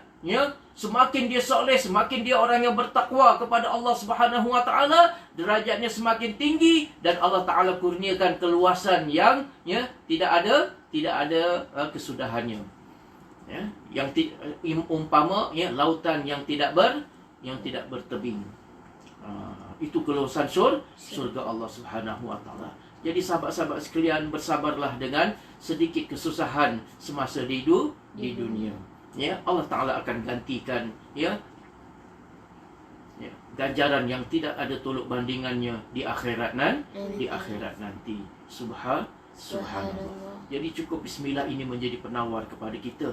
Kalau orang itu kalau tak faham, baca 1000 kali pun duk tang tu juga. Itu pentingnya kita tafahum, bukan tak faham. Tafahum. Menjadi orang yang pengertian kepada apa yang kita baca. Jangan jadi seperti burung Kakak Kakak dua. tua. Ya. Pandai sebut tapi tak Tak faham. mengerti. Ya, pandai sebut tapi tak Faham. tak mengerti. Baik, teruskan. Ya. Saya petik pula satu hadis daripada Muslim. Ini contoh, saja saya pilih Muslim pula. Tadi hadis Bukhari. Ini hadis Muslim. Okey, baca hadis ni. Lepas ni saya serah kepada Ustazah. Rasulullah SAW bersabda, "Tutuplah bekas kamu itu, ikatlah penutupnya, bekas minuman yang dibuat daripada kulit. Kuncilah pintu dan padamkanlah lampu, kerana dengan demikian syaitan tidak dapat lagi menguraikan tali penutupnya dan tidak dapat membuka pintu dan tidak dapat membuka bekas. Jika seseorang di antara kamu hanya dapat melintangkan sebatang kayu di atas bekasnya dan disertakan dengan membaca basmalah, maka dia hendaklah melakukannya sebab seekor tikus dapat membakar rumah dan ahli rumah mereka." Hadis riwayat Muslim. Baik, Yang pertamanya basmalah, Kalau tadi isti'adzah, iaitu mengucap a'udzubillahi minasyaitonir rajim. Basmalah ialah membaca Bismillahirrahmanirrahim. Singkatannya ialah basmalah. A'udzubillahi minasyaitonir rajim, singkatannya ialah isti'adzah. Boleh sebutnya. Kalau singkatan kepada membaca Bismillahirrahmanirrahim dipanggil basmalah. 1 2 Basmalah. 1 2 Basmalah. Basmalah, jangan basmalah. Itu basmalas. Dan bukan basmara, bukan. Basmalah. 1 2 Basmalah. 1 2 Basmalah. 3 kali. Basmalah. Basmalah. Basmalah. Basmalah ialah Bismillahirrahmanirrahim. anak muda tak ngantuk lagi kan. Jadi dalam hadis ini Nabi SAW mengajar. Tengok ni, ni amalan yang kita kena buat ni.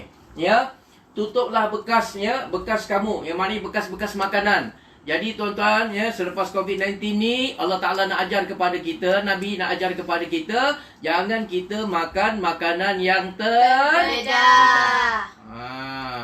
Jangan makan makanan yang terdedah. Jangan kita minum minuman yang terdedah, terbuka tutupnya. Kalau minuman zaman dahulu, mereka gunakan satu bekas air, kantong air tu, yang dibuat daripada kulit dan ada penutup dia. Itu zaman dululah, bekas minuman zaman dulu. Jadi Nabi pesan supaya apa? Tutup. Dah isi tutup. Dah lepas guna pun tutup. Kalau kita sekarang kita minum pakai botol, kita minum pakai cawan, gelas dan sebagainya, habis ataupun tidak habis, lepas kita gunakan hendaklah tutup. Boleh faham sahabat-sahabat sekalian jadi amalan yang kita nak amalkan ni sunnah Nabi sallallahu alaihi wasallam, setiap makanan dan setiap minuman hendaklah bertutup. Mulai sekarang kita carilah bekas-bekas yang ada penutupnya. Gelas cawan yang ada yang ada penutupnya. Itu adalah sunnah. Apa lagi? Itu tentang makanan. Kuncilah pintu.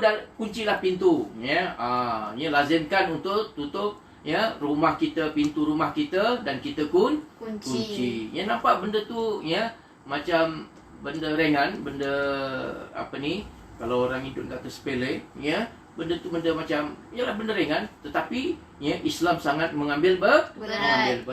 Sehingga pintu pun suruh kunci. Nabi pesan ni.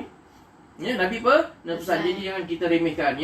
Kuncilah pintu dan padamkanlah lampu waktu malam, waktu kita nak tidur. Padam. Kerana apa? Kerana dengan demikian syaitan tidak dapat lagi menguraikan tali penutupnya dan tidak dapat membuka pintu dan tidak dapat membuka bekas. Nampak tu? Sebab kalau selalunya bila kita bermalam dengan lampu yang terang benderang, apalagi pintu pula tak bertutup, makanan terdedah, periuk-periuk kita biasanya apa? Minyak.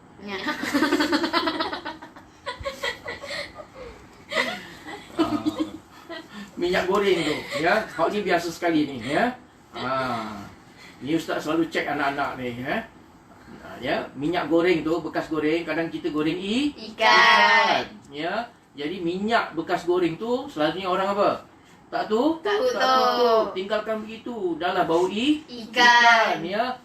Jadi ya, Kak Siti tu ya memang sukalah dengan ya tempat ni. Kenal Kak Siti? Kenal. Siapa? Tikus. Kak Siti tikus tu ya.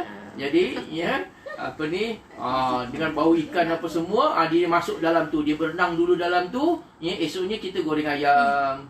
Tahu jijik ya. Itulah sebenarnya yang berlaku. Ya. Sang cicak pun sangatlah suka dengan bau-bauan ikan ya bekas goreng tu, ya. Cicak akan ya bermandi-manda ya di malam hari. Ya, esoknya ya Fatimah goreng ayam pakai minyak tu, ya. Ya, jadi selamat menikmati ya hidangan itu, ya. Baik ya. Jadi ingat pesan-pesan ini, sunnah Nabi ni ya, jaga. Apa lagi? Jika seseorang di antara kamu hanya dapat melintangkan sebatang kayu, katalah ya kita minum, kita masak, ya, katalah kita buat camping kat luar, ya dah. Ya, tidak ada bekas penutup, ya. Cukup kita ambil apa? Kayu. Ranting kayu tu, ya. Kita isyaratkan letak di atas dia dengan kita membaca nanti dulu. Ya, melintangkan sebatang kayu di atas bekasnya dan disertakan dengan membaca basmalah. Iaitu kita baca bismillahirrahmanirrahim. Ambil ranting tu, ya, letak di atas cawan kita ataupun periuk yang kita masak tu, ya, letak ya sambil kita baca bismillahirrahmanirrahim. Apa kan jadi? Maka dia hendaklah melakukannya sebab ya seekor tikus itu dapat membakar rumah dan ahli rumah mereka. Jadi kalau kita buat macam tu, ya, terhalanglah tikus tu daripada ya membakar rumah kita ataupun ya masuk berkubang dalam minyak yang pagi tu ya kita nak gunakan untuk goreng ayam tu, ya, dengan berkat ya bismillah. Allah Taala pelihara. Nampak tak ni? Nampak ke tak? Nampak. Jadi kalau nampak, tolong amalkan. Ni musim COVID-19 ni, ya. Jadi makanan-makanan kita jangan terdedah. Sebab itu seorang Muslim yang betul sebenarnya dia tidak makan ya makanan-makanan di luar yang terdedah.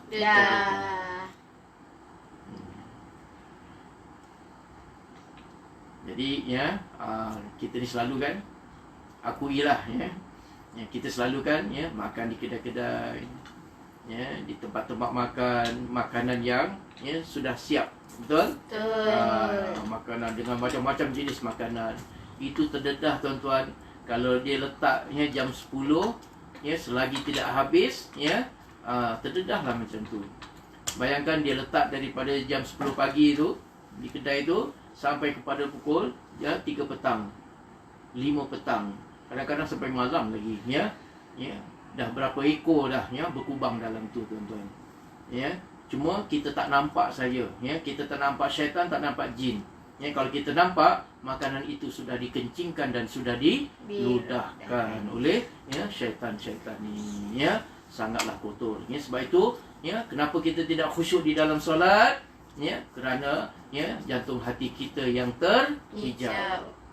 Ya, jantung hati kita terhijab kerana apa? Ya, makanan kita kotor. Jadi COVID-19 ni kita ucapkanlah ya malam ini terima kasih kepada ya coronavirus. Ya.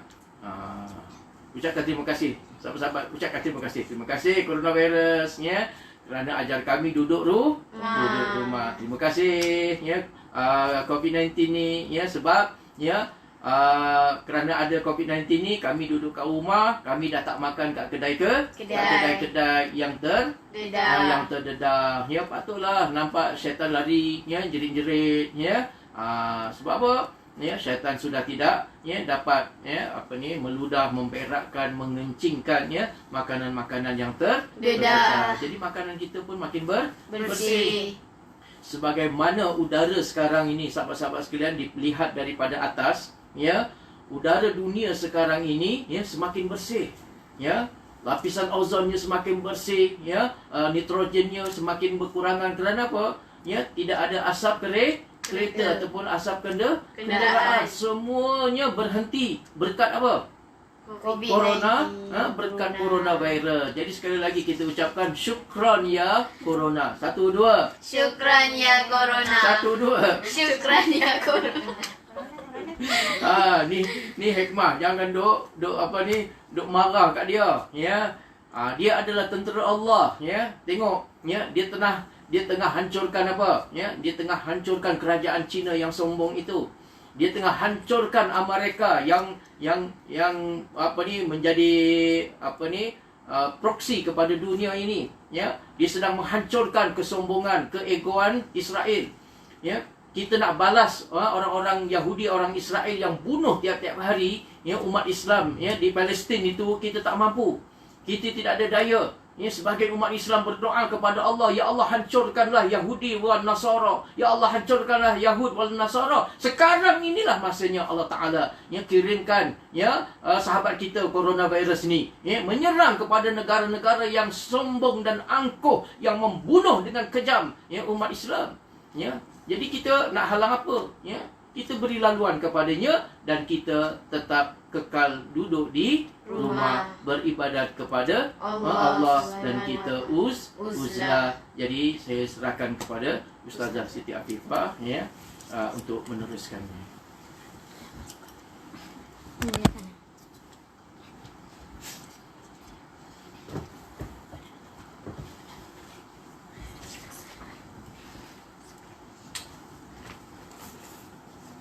Okay, bila kita dengar tadi, ya, banyak yang benda. Kalau pesakit Ustazah ingat balik apa yang Ustazah cakap, ya. Ialah setiap perbuatan kita, ya, mana kita kena berhati-hati. Nampak amalan baca auzubillahi minasyaitanirrajim, bismillahirrahmanirrahim ni kita anggap benda remeh, benda temeh. Sebagai seorang muslim, ya, amal ibadah kamu, ya, buat sesuatu perkara dengan baca bismillahirrahmanirrahim, ya, mendapat kebaikan. Tapi kalau kita, ya, tidak membaca bismillah, walaupun nampak amal baik, tetapi tidak akan mendapat apa-apa pahala dan kebaikan. Beza, Islam dengan kafir ni ada perbezaan, iaitu dengan perbuatan. Ya, orang kafir dia makan, dia bersedekah dan sebagainya, tetapi dia tidak ada kebaikan sebab dia tidak adanya bismillah. Jadi orang yang tidak beramal, tidak melakukan perbuatan auzubillahi minasyaitanirrajim dengan amalan bismillah itu, setiap dia bangun, duduk, perbuatan dia dengan bismillah, perbuatannya yang lain adalah sia-sia. Sepatutnya dapat pahala. Kita duduk macam ni pun dapat pahala. Tapi bila kita tidak membaca bismillahirrahmanirrahim, maknanya habis segala amal kita. Jadi sebab itu perbuatan beza Islam dengan kafir ialah memulai sesuatu perkara yang baik dengan bismillah. Jangan pula perkara yang salah kita membaca bismillah. Contohlah dapat anugerah sebagai pelakon wanita terbaik, penyanyi terbaik. Ya, kita pun mulalah auzubillahi minasyaitanirrajim, bismillahirrahmanirrahim. Bersyukur saya atas kemenangan ini. Itu tak betul. Itu tidak boleh. Itu main-mainkan ayat Allah Ta'ala. Jadi sesuatu yang benda perkara haram tidak boleh menyebut dengan nama Allah. Tetapi untuk kita azam di malam ni susah bani ni, ya, azam diri kita bermulanya dalam rumah kita baca auzubillahi minasyaitanirrajim, ya, paling kita lemah bacalah bismillah. Setiap perbuatan kita, setiap perkataan kita bermulai dengan bismillah. Itu beza Islam dengan kafir. Ya. Jadi kita nak jadi seorang muslim yang benar dan tidak menjadi seorang muslim yang sombong kepada Allah Ta'ala, iaitu kalam lidah kita mudahnya membaca bismillah. Bismillahirrahmanirrahim. Habis perbuatan sebut alhamdulillah. Habis perbuatan kita, kita banyak kan memuji kepada Allah. Jadi apabila kita nak memulai sesuatu, kita mulai dengan bismillahirrahmanirrahim. Jadi sesuatu perkara ini Ustazah sebagai buat perubatan cara sunnah Rasulullah SAW 100%. Apa yang Ustazah nak tekankan pada pesakit, iaitu kata ubat, kurma, yang terdedah. Kadang-kadang diorang tunjuk benda-benda yang itu yang menyebab salah satunya kurma kita tidak menjadi berkat. Kurma kita tidak mendapat apa-apa kebaikan. Kurma kita tidak akan ada apa-apa pun kebaikan daripada yang apa yang kita makan untuk menjadi dalam darah kita. Sebab apa? Kerana adanya pencemaran bermula dengan sesuatu itu, orang kafir, orang Yahudi tak faham. Mereka letak aja kurma tu campak macam tu aja. Minta maaf banyak kalau orang kata ini daripada Palestin, pada Palestin. Saya kata fikir betul-betul, Allah bagi akal untuk kita berfikir. Jadi kita kena fikir betul-betul dengan waras pemikiran kita, ya. Negara Palestin mana ada dah sekarang, semua dah dibom, dah ada apa. Kalau ada juga, mana fikir-fikirlah dengan iman masing-masing. Jadi sama dekat Ramadan ni, banyaklah yang kempen ya, kurma dan sebagainya. Jadi apa yang Ustazah nak ingatkan di sini, sesuatu yang macam tadi bila Ustaz kata, bila kita makan ya, kita nak makanan kita, pastikan makanan kita tu bertutup ya. Tolonglah ya, kita kata nanti takut basi. Sebaik-baiknya masak untuk ahli keluarga kita, biarlah sekali masak tu untuk sekali makan. Bukannya sampai kita nak simpan untuk petang atau malam ya. Sebaik-baiknya ya. Sebab tu kalau kita ni masak, ni terus hidang. Terus sama-sama makan. Maknanya kita sama-sama. Bukannya kita masak, kita biarkan sedikit terdedah. Lepas tu kita kena tutup dengan baca Bismillahirrahmanirrahim. Jangan tinggal sebab ini perbuatan seorang Muslim. Beza Islam dengan kafir itu dia. Jadi Allah tidak akan menerima solat seseorang dalam perutnya terdapat barang haram. Jadi sebab barang haram ni bukan sahaja soal makan, soal rezeki, tetapi soal perubatan. Saudara, bila saya cakap ni, saudara nak kaitkan ya, apa yang kamu makan itu punca penyakit. Dan apa yang kamu nak sembuh pun dari makanan yang kamu masukkan dalam darah kamu, dan apa yang kamu masukkan dalam tubuh badan kamu. Walaupun dengan orang kata vaksin itu pun ya, salah satu menjadikan masukkan itu sesuatu benda di dalam tubuh badan kita. Jadi fikirkan dengan iman. Bukan fikir dengar apa yang orang cakap. Sebab mereka belajar satu perkara itu, mereka tidak bersandarkan dengan mereka faham tentang fardu ain ni. 1% benda yang haram, benda yang meragukan, mereka tak belajar betul-betul. Tapi mereka hanya belajar memang perubatan setakat anatomi badan manusia, setakat ubatan-ubatan dan itu sahaja. Tapi benar-benar untuk memahami erti benar-benar seorang Muslim itu kenapa mengikuti apa Allah dan Rasul. Ingat, syaitan itu musuh utama bagi kamu. Makanan tu diberak, dikencing. Adakah mereka boleh faham? Adakah perubatan mereka boleh faham? Kadang-kadang segala penyakit itu berpunca daripada pemakanan kita. Macam Ustazah, kalau makanan luar, Ustazah secara otomatik. Itu selalu Ustazah. Kalau saya makan luar, otomatik badan Ustazah akan lemah. Badan Ustazah akan sesakit. Ustazah akan jadi macam selemah-lemahnya ibadah Ustazah. Ustazah akan jadi malas. Ustazah akan jadi macam orang yang masak tu, orang yang tidak baca bismillah ke. Kadang-kadang dia baca bismillah. Tapi benda makanan yang dah dipandang ramai orang. Makanan yang ramai orang melihatnya, maka hilang barakah makanan tu. Apalagi makanan itu dipandang, dilihat oleh fakir miskin. Jadi makanan itu hilang kebaikan kita. Lepas tu jangan sesekali you all update setiap makanan you all dalam Facebook, dalam Instagram dan sebagainya. Takut kita dengan Allah Ta'ala. Hilang kebaikan, hilang berkah dan sebagainya. Kita tak tahu dalam tu ada yang kuarantin, orang tak boleh nak makan. Bukan kuarantin dalam rumah je, dan perut pun orang nak kena kuarantin. Nak kena berhati-hati untuk soal makan. Jadi apa yang Ustazah nak ingatkan Allah tidak akan menerima solat seseorang yang dalam perutnya terdapat barang haram. Bukan saja apa saja, iaitu yang kita bukan saja makanan, tetapi apa yang kita masukkan dalam tubuh badan kita. Benda yang haram, meragukan. Sekarang ni orang macam makanan ni orang benda satu bab yang lain. Sedangkan benda perubatan lain. Perubatan dia makan yang ni dia jaga, bab makan dia jaga, benda halal. Tapi ubat yang meragukan dia ambil sebagai makanan di dalam darah dia.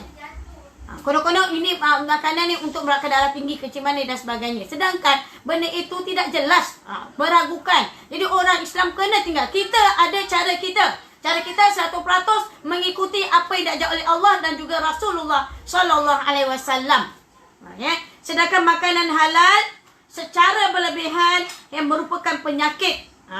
Penyakit ahli ibadah dan bencana bagi orang yang giat ibadah. Maknanya kalau makanan itu halal tapi secara berlebihan, itulah puncanya penyakit. Kebanyakan makanan itu, bila kita banyak makan, hati kita akan menjadi keras. Ingat, satu perkara. Apabila kita banyak makan, hati kita akan menjadi keras. Kenapa hati keras? Orang ada berlaku musibah, kucing lalu dekat depan kita, miau-miau, kita buat kulit keras hati, buat tak nampak. Jiran kelaparan kita buat dia je, buat macam tak ada hati je, buat macam buat tak tahu. Kerana aku punya keluarga aku kena utamakan keluarga aku. Kucing kita bagi tulang dekat dia. Kita tengah makan, tulang kita bagi kat kucing. Allah keraskan hati kita. Allah buang, Allah campakkan. Kerana apa? Kerana makanan itu. Kadang-kadang cara masak dia, apa yang suka masak, makanan menggunakan api yang kuat maka api itu akan membakar makanan kita dan dia akan menjadi hasil daripada apa yang kita makan. Hasil kita akan menjadi keras. Ingat makanan kalau kita makan dia akan hati kita akan keras dan dia memadamkan nur cahaya dalam hati kita. Dia memadamkan cahaya nur dalam jiwa kita. Kerana apa? Sebab itu orang yang masak, isteri kalau masak jangan masak dalam keadaan marah. Kalau seorang isteri masak jangan masak dalam keadaan membebel. Kalau seorang isteri masak banyakkan membaca bismillah dan selawat. Nak orang lembutkan hati suami, nak lembutkan hati anak-anak, tidak ada cara lain melembutkan dengan dimulai dengan bismillah dan puji selawat semasa kacau tu. Ikhlaskan diri kita. Jangan waktu potong bawang membebel. Waktu kita masak membebel. Hasilnya anak-anak dan suami kita jadi macam tu juga. Macam mana jiwa kita masak dengan tidak ikhlas, maka akan wujud dalam makanan yang makan oleh mereka. Jadi berhati-hati. Orang yang masak di dapur perlu orang yang ikhlas. Tidak mahu. Sebab tu orang yang ikhlas, dia akan masak sebaik-baik yang mungkin. Dia akan menjaga kebersihan. Dia tidak akan biarkan makanan tu terdedah. Dia akan menjaga sebaik-baik mungkin kerana dia tahu yang makan ini akan menjadi darah daging, yang makan ini adalah ahli keluarganya, yang makan ini orang yang dia cintai, yang dia sayangi. Barulah betul kalau kita nak lembutkan hati keluarga kita. Bukan kita jumpa ustaz tolong baca ya Latif tiup-tiup kan. Suami tengah tidur kau tiup-tiup kan ya Latif puh. Kita buat macam tu. Tak lembut-lembut hati suami, makin keras lagi ada. Kerasnya itu apabila hati kita yang keras sebenarnya. Kita tidak ikhlas masak untuk ahli keluarga kita selama ni. Disebabkan apa? Kita kerja. Bila kita kerja, isteri pun keluar daripada rumah, isteri pun bekerja, balik rumah dalam keadaan letih, dia tidak nampak benda soal masak di dalam dapur ini soal yang amat besar. Soal yang besar. Baik yang kita beri orang yang menghidangkan masak, orang yang masak, orang motong bawang, semua tu benda buat ikhlas kerana Allah. Dia jaga bab-bab baca bismillah, selawat tiap kali dia basuh basuhan makanan dia dengan bismillah, dengan selawat. Nescaya Allah Ta'ala beri rahmat kebaikan kepada ibu-ibu yang memasaknya di rumah. Kalau siapa suami yang masak, isteri sama ni. Kalau suami yang masak, Allah lembutkan hati anak-anak isterinya untuk mengikuti taat perintah dan menghormati suaminya. Jadi soal ini bukan soal ringan ini soal berkaitan dengan akhirat kita, darah daging kita nak makan. Sebab kalau orangnya tu seorang pemarah yang masak, jadi apilah yang akan jadi orang yang memakannya. Jadi kena berhati-hati. Rasulullah SAW bersabda, janganlah kamu mematikan hati dengan banyak makan dan banyak minum. Jangan kamu mematikan. Ini saja bukan sekali Rasulullah SAW ingatkan. Janganlah kamu mematikan hati dengan banyak makan dan minum. Jantung hati kita ni jangan terlebihan makan dan minum. Macam mana tanaman, memang pokok yang kita tanam dia perlukan air. Jadi bila tanam pokok dia perlukan air. Tapi boleh tak kita letak air banyak-banyak dekat pokok tu? Kalau letak pokok air tu, pokok yang banyak, apa berlaku pada pokok? Pokok itu akan mati walaupun air itu kita beri. Jadi pokok pun dia ada had. Jadi manusia pun jangan melampaui soal makan dan minum. Jangan melampaui. Bila kamu melampaui, kamu sedang memudaratkan diri kamu sendiri. Jadi bahaya. Orang yang memudaratkan diri sendiri, dia menzalimi. Jangan kita sibuk kalau sakit, kita mula mencari ubat. Orang suka cari ubat pada zahir, pil, Panadol sebagainya, ubatan-ubatan yang modern. Sebab apa? Kita telah dimomokkan benda yang macam tu. Sebab itu hikmah kenapa kita pergi tandas, kita buang air, keluar tandas, kita baca ghufranak. Kenapa kita minta, ya Allah ampuni aku. Bila kita buang air kecil, buang air berak, semua yang kita cuci najis kita itu, Allah dengan pertolongan Allah keluarkan segala-gala yang memudaratkan diri kita. Dan kita bila baca ghufranak, maknanya ya Allah ampunilah aku. Itu rahmat Allah beri kepada kita. Lepas tu makan berlebihan. Makan kadang-kadang kita beli kat luar. Kita pening kepala, kita muntah. Muntah tu bagus. Muntah tu Allah keluarkan. Bagaimana makanan itu tidak menjadi darah daging kepada kita. Orang yang benar hatinya, Allah Ta'ala muntahkan makanan-makanan yang merosakkan amalnya. Makanan-makanan yang merosakkan akhlaknya. Makanan-makanan yang mengeraskan hatinya. Makanan-makanan yang boleh menyebabkan susah untuk beribadah kepada Allah. Jadi soal ni kena jaga. Kerana hati boleh mati apabila kita terlebih makan dan terlebih minum. Jadi jangan kata, oh Allah tak kata makanlah, minumlah, kita pun makanlah. Ya, yang penting halal. Jangan cakap dari sudut situ. Sebab itu semua manusia ada batas dia. Ada had dia. Sebab tu kita belajar 1/3 untuk makan, 1/3 untuk minum, 1/3 untuk pernafasan. Sebab tu Ustazah akan pastikan bahagian mana yang perlu, mana yang kurang. Sebab tu pesakit datang dengan Ustazah. Kalau demam, Ustazah dia tak lalu makan. Allah janji, orang sakit aku yang beri dia makan. Itu janji Allah. Orang sakit, sebab tu orang-orang demam, dia mana lalu makan. Kalau kita bagi dia makan, kita memudaratkan diri dia lagi. Sebab tu Allah Ta'ala bagi masa untuk proses dalam sistem usus dan sebagainya, ginjal dan sebagainya. Tujuan Allah Ta'ala proses-proses tu, apabila pesakit itu dia panas kepala, sapu minyak zaitun dia Allah Ta'ala keluarkan, otomatik bila dia berak, dia kencing, demam dia akan turun. Apabila dia muntah, demam dia akan turun. Jadi Allah lebih tahu punca kamu demam tu. Selain daripada demam kerana saraf. Apa tu tak kata pegang perut panas. Kata racun. Apa yang perlu makan? Sebab tu kita makan minyak zaitun. Makan 10 minit, 10 minit, 10 minit. Keluarkan racun, minta ampun dengan Allah Ta'ala.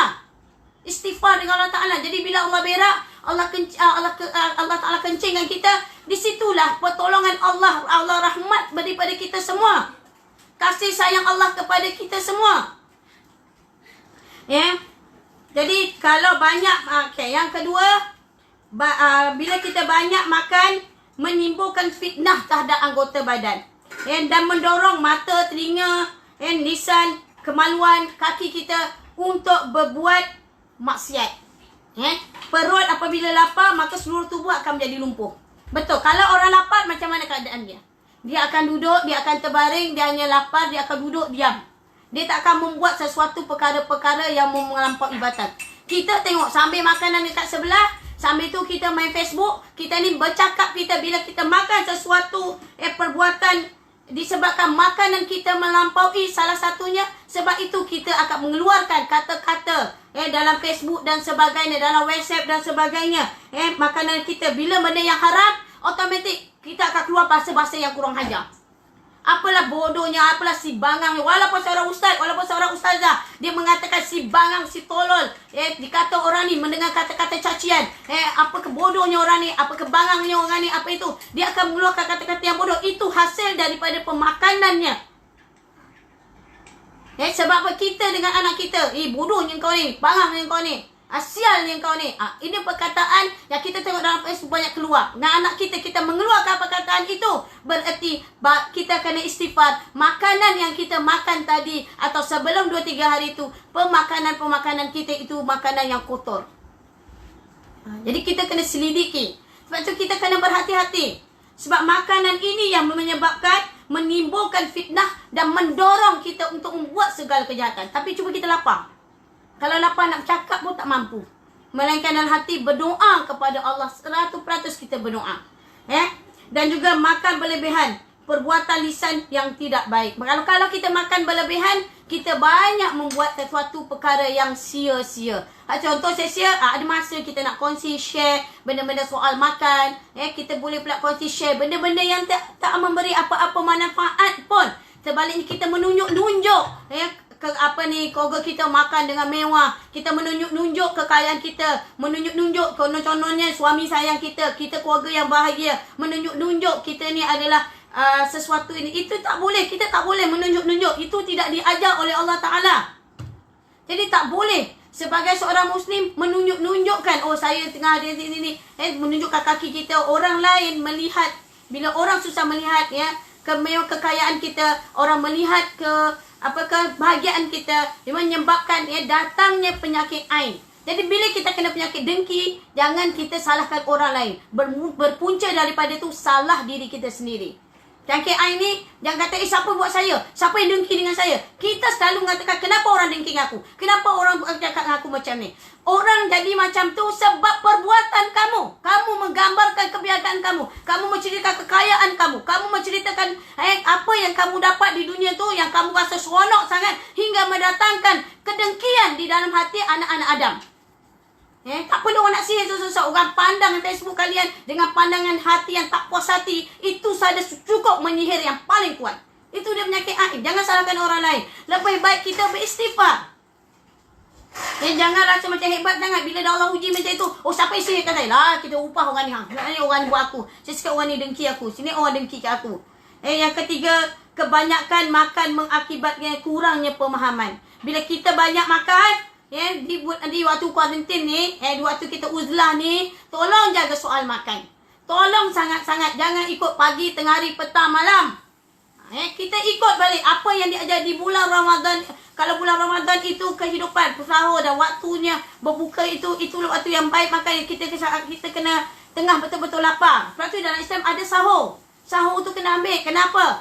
Semua ini untuk menjaga diri kita. Jangan sifat melampau pula. Tak ada sahur kita pun makan ketika puasa. Jadi ada benda yang kita kena ikut cara Nabi betul-betul. Jadi bukannya kita ikut pakar ni. Oh, kita kena makan pagi, kau kejap tengah hari, kau kejap petang, kau kejap malam. Banyaknya makan mengakibatnya kurangnya pemahaman kita. Kita ni jadi orang yang pemahaman kita lembab sikit. Bila orang cerita bab halal haram tu jelas. Allah Ta'ala cerita yang alkohol tu haram, jelas. Babi tu haram, jelas. Dah datang pemahaman bodoh pula. Pemahaman, saya dah keluar. Pemahaman dia dah faham, dah belajar agama, dah belajar kitab-kitab. Tapi dia boleh menghalalkan sesuatu alkohol itu dengan keadaan menggunakan apa? Itulah dia orang tak faham. Cakaplah apa pun dia takkan faham. Yang hadis Nabi yang sahih pun dia takkan faham. Sebab dia akan apa? Itulah pemahaman-pemahaman dia hingga dihilang kecerdikan akal dia. Dia dah hilang kecerdikan untuk berfikir. Untuk berfikir efek apabila berlaku Allah haramkan sesuatu pasti ada asbab. Allah tak nampak Allah Ta'ala, dia nampak yang lain. Hilang kecerdikan. Kita sudah tenang aja, cara simple kerja, kita serah aja pada ahli dia. Serahlah pada ahli. Ini yang kita kena berhati-hati. Hilang kecerdikan akal. Yang keempat, banyakkan makan, kurangnya ibadah. Banyak makan bukan berarti kita makin kuat ibadah. Tak ada orang yang banyak makan dia kurang ibadah. Badan jadi berat, ngantuk, lesu, tak dapat hasilkan apa-apa asalkan kita banyak tidur. Inilah puncanya, kita banyak tidur.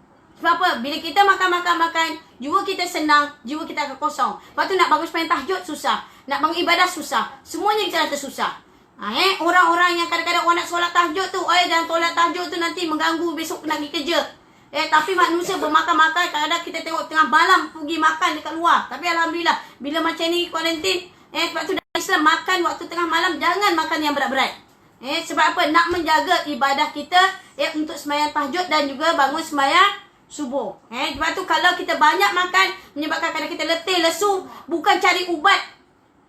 Ubat nak hilangkan letih, lesu badan kita, iaitu tengok pada perut kita. Maknanya kita terlebih had makan. Kalau kita tak makan apa-apa, tengok suplemen kita. Tengok ubatan-ubatan yang kita beli. Tengok pada situ. Jika perutmu kekenyangan, maka anggaplah dirimu sebagai orang yang lumpuh. Itu yang Allah ingatkan. Iblis, ini kita yang tadi Ustaz cakap. Iblis buka rahsia kepada Nabi Yahya bin Zakaria alaihissalam. Iblis pernah menampakkan dengan tali-tali jerat. Iblis jawab, ini adalah syahwat. Nabi Yahya bertanya lagi, apakah diriku kau masukkan ke dalam tali-tali jerat itu? Iblis jawab, tidak. Tetapi engkau pernah makan kenyang pada suatu malam. Lalu membuatmu berat. Susah untuk beribadah sehingga meninggalkan solat. Apa kata Nabi Yahya? Kalau begitu aku tidak akan makan sampai kenyang bagi selama hidupku. Maknanya sejak itu Nabi Yahya alaihissalam tahu rahsia. Apa kata syaitan? Apa kata iblis? Celakalah aku kerana aku telah membocorkan rahsia. Bagaimana dengan kekenyangan syaitan menjerat. Sebab tu kita susah nak ibadah. Kita susah nak melakukan perbuatan-perbuatan untuk ibadah kepada Allah. Kerana apa? Kerana makanan yang kita jadi itu melampaui batas. Iblis menyesal. Tapi benda ni Nabi Yahya alaihissalam dapat tahu. Tali-tali itu disediakan oleh iblis untuk orang-orang yang kuat, yang suka makan kenyang. Makan kenyang sampai kita dah macam dah terlebihan, nak nafas pun susah. Jadi ibu-ibu yang anak ada masalah macam tu, kalau anak nak cerdik, nak pandai, bukannya makan ubat-ubat, nak pandai, nak cerdik. Makanan yang kamu beri kepada anak-anak kalian ialah kawal makanannya. Kawal makanannya, jangan melampaui. Lepas tu ibadah adalah satu pekerjaan. Jadi kebanyakan, yang kelima, kebanyakan makan dapat menghilangkan manisnya ibadah. Jadi apa kata Abu Bakar Siddiq? Aku tidak pernah makan sampai kenyang. Ya. Ingat Abu Bakar As-Siddiq radhiyallahu anhu pernah berkata, aku tidak pernah makan sampai kenyang sejak aku memeluk Islam, agar aku dapat merasakan manisnya beribadah kepada Tuhanku, dan tidak pernah segar badanku sejak aku memeluk Islam kerana aku rindu bertemu dengan Tuhanku. Jadi orang yang nak ibadah, nak rasa khusyuk dalam solat, nak baik ibadahnya, iaitu kurangkanlah makan dan mengurangkan manisnya benda-benda kita macam kelazatan. Kita apa saja dalam Facebook, dalam viral, oh ni makanan sedap-sedap, kita lagi kejar, kita lagi buat. Sebab apa? Ingat, benda ini salah satu punca menghalang untuk kita menjadi ibadah kepada kita dengan Allah Ta'ala. Saidina Abu Bakar apabila masuk Islam, kenal dengan kalimah la ilaha illallah Muhammad Rasulullah, terus Saidina Abu Bakar mengawal dirinya daripada memakan makanan yang menyebabkan dia menjadi Saidina Abu Bakar jaga perutnya daripada makan melampau kenyang. Jaga. Sebab apa? Tujuan dia supaya dia dapat berjumpa dengan Allah, beribadah, sembahyangnya rasa khusyuk, rasa lazatnya ibadah kepada Allah Ta'ala. Yang keenam, kebanyakan makan itu mengkhawatirkan dapat terjemus ke dalam haram atau subhah. Sebab itu halal itu datangnya hanyalah sebagai sebagai penguat sahaja. Jadi benda yang halal, makan dia hanya sebagai penguat, bukan makan ikut hawa nafsu. Bukan makan asalkan sedap. Jangan kita jadi orang makan asalkan ikut sedap, itu orang kafir. Kita orang Islam makan hanya sekadar untuk menguatkan diri kita, tulang kita untuk beribadah kepada Allah. Bukan makan ikut hawa nafsu. Lepas tu makan dapat akibat sibuknya hati dan badan. Jadi kebanyakan makan dapat akibat Rasulullah SAW kata pangkal dari segala penyakit adalah kekenyangan, dan pangkal segala ubat adalah berpantang. Jadi kalau kita nak sembuh penyakit kita, orang yang darah tinggi, kencing manis, penyakit gout nak baik penyakit kalian, orang sakit jantung nak baik penyakit kalian, apa yang Rasulullah SAW ingatkan, hendaklah kita segala penyakit itu berpunca daripada kekenyangan. Jadi kita mulai sekarang berpantang, itulah penawar untuk orang darah tinggi kencing manis. Bukannya ubat-ubatan yang kalian selama sangkakan. Ubat ni untuk darah tinggi kencing manis. Sebenarnya berpantang. Sebab tu nasihat doktor pun apa yang perlu dibuat, bila orang kencing manis, stop gula. Gula tu diberhentikan. Tapi sunnah, gula diketepikan. Tapi sunnah, mana ada manis, madu, yang itu adalah ubat. Boleh makan benda yang manis, manis daripada madu, yang madu betul bukan madu tipu. Madu yang betul, dia adalah menjadi ubat. Tapi mereka tak faham. Mereka ingat kalau manis, gula pun madu pun orang buang. Jadi sebab tu sunnah ni pantang tu penting. Sebab tu kita makan tak boleh makan melampaui batas. Makan dalam keadaan pinggan kita ada 2-3 makanan, jenis makanan lauk. Semua tu kena jaga. Sebab tu pentingnya berpantang. Sebab wanita berpantang itu wajib kena jaga. Wanita berpantang, bukan bersalin. Awak bersalin dengan putus urat. Orang sekarang perempuan sekarang tak jaga diri dia. Bila laki cari orang lain, salahkan laki. Sebab kita tahu, sebab bila kita tak jaga pantang, segala tempat tubuh badan kita, dalam kita, yang tengah kita banyak kecederaan, banyak busuk-busuk di dalam itu, perlu bahkan berpantang. Jangan makan ais batu. Dah pantangmu makan ais batu. Jangan mudaratkan diri kamu. Ais batu tu tinggalkan, sebab dia akan membawa kerosakan sistem saraf-saraf yang lain. Bahayanya ais batu ni. Ini dalam pantang pun orang langgar juga. Tak ada apa-apa pun, tak ada apa-apa pun. Sebab itu berpantang ini baik untuk kepada orang yang benar-benar diri mereka nak sembuh. Jadi kalau kamu nak sembuh penyakit, jangan cari ubat yang lain dulu. Ubat itu ada pada diri kalian, iaitu daripada berpantang. Cara makan kita, macam saya kata, susu dengan kurma tak boleh disatukan. Memang susu sunnah, kurma sunnah, tapi ada caranya. Bukannya makan ikut hawa nafsu. Kenapa jadi susu kurma ni? Sebab kerana miras keseimbangan. Susu dengan kurma itu tidak boleh disatukan. Maka 4 in 1, 6 in 1, 7 dalam 1, 7 dalam 1 tak boleh. Walaupun itu atas nama sunnah. Walaupun nama sunnah, tak boleh makan itu dalam keadaan campur-campur. Sebab apa? Dia akan datangkan mudarat. Seterusnya, banyak makan akibat ini yang paling penting yang Ustazah nak ingatkan. Bila kita banyak makan, kita akan susahnya sakaratul maut. Banyaknya makan, susah kita berdepan dengan sakaratul maut di akhirat. Nak susahnya kesusahan kita, nanti susahnya sakaratul maut. Kadang-kadang kita tengok orang macam nafas susah, semua susah. Kadang-kadang itu maknanya dia tengah berdepan dengan.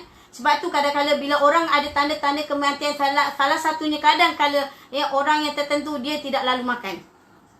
Tapi ada orang yang bila dia sampai masa dia ada teringin tapi dia makan sedikit. Yang dia teringin sedikit. Jadi kita beri apa yang dia teringin.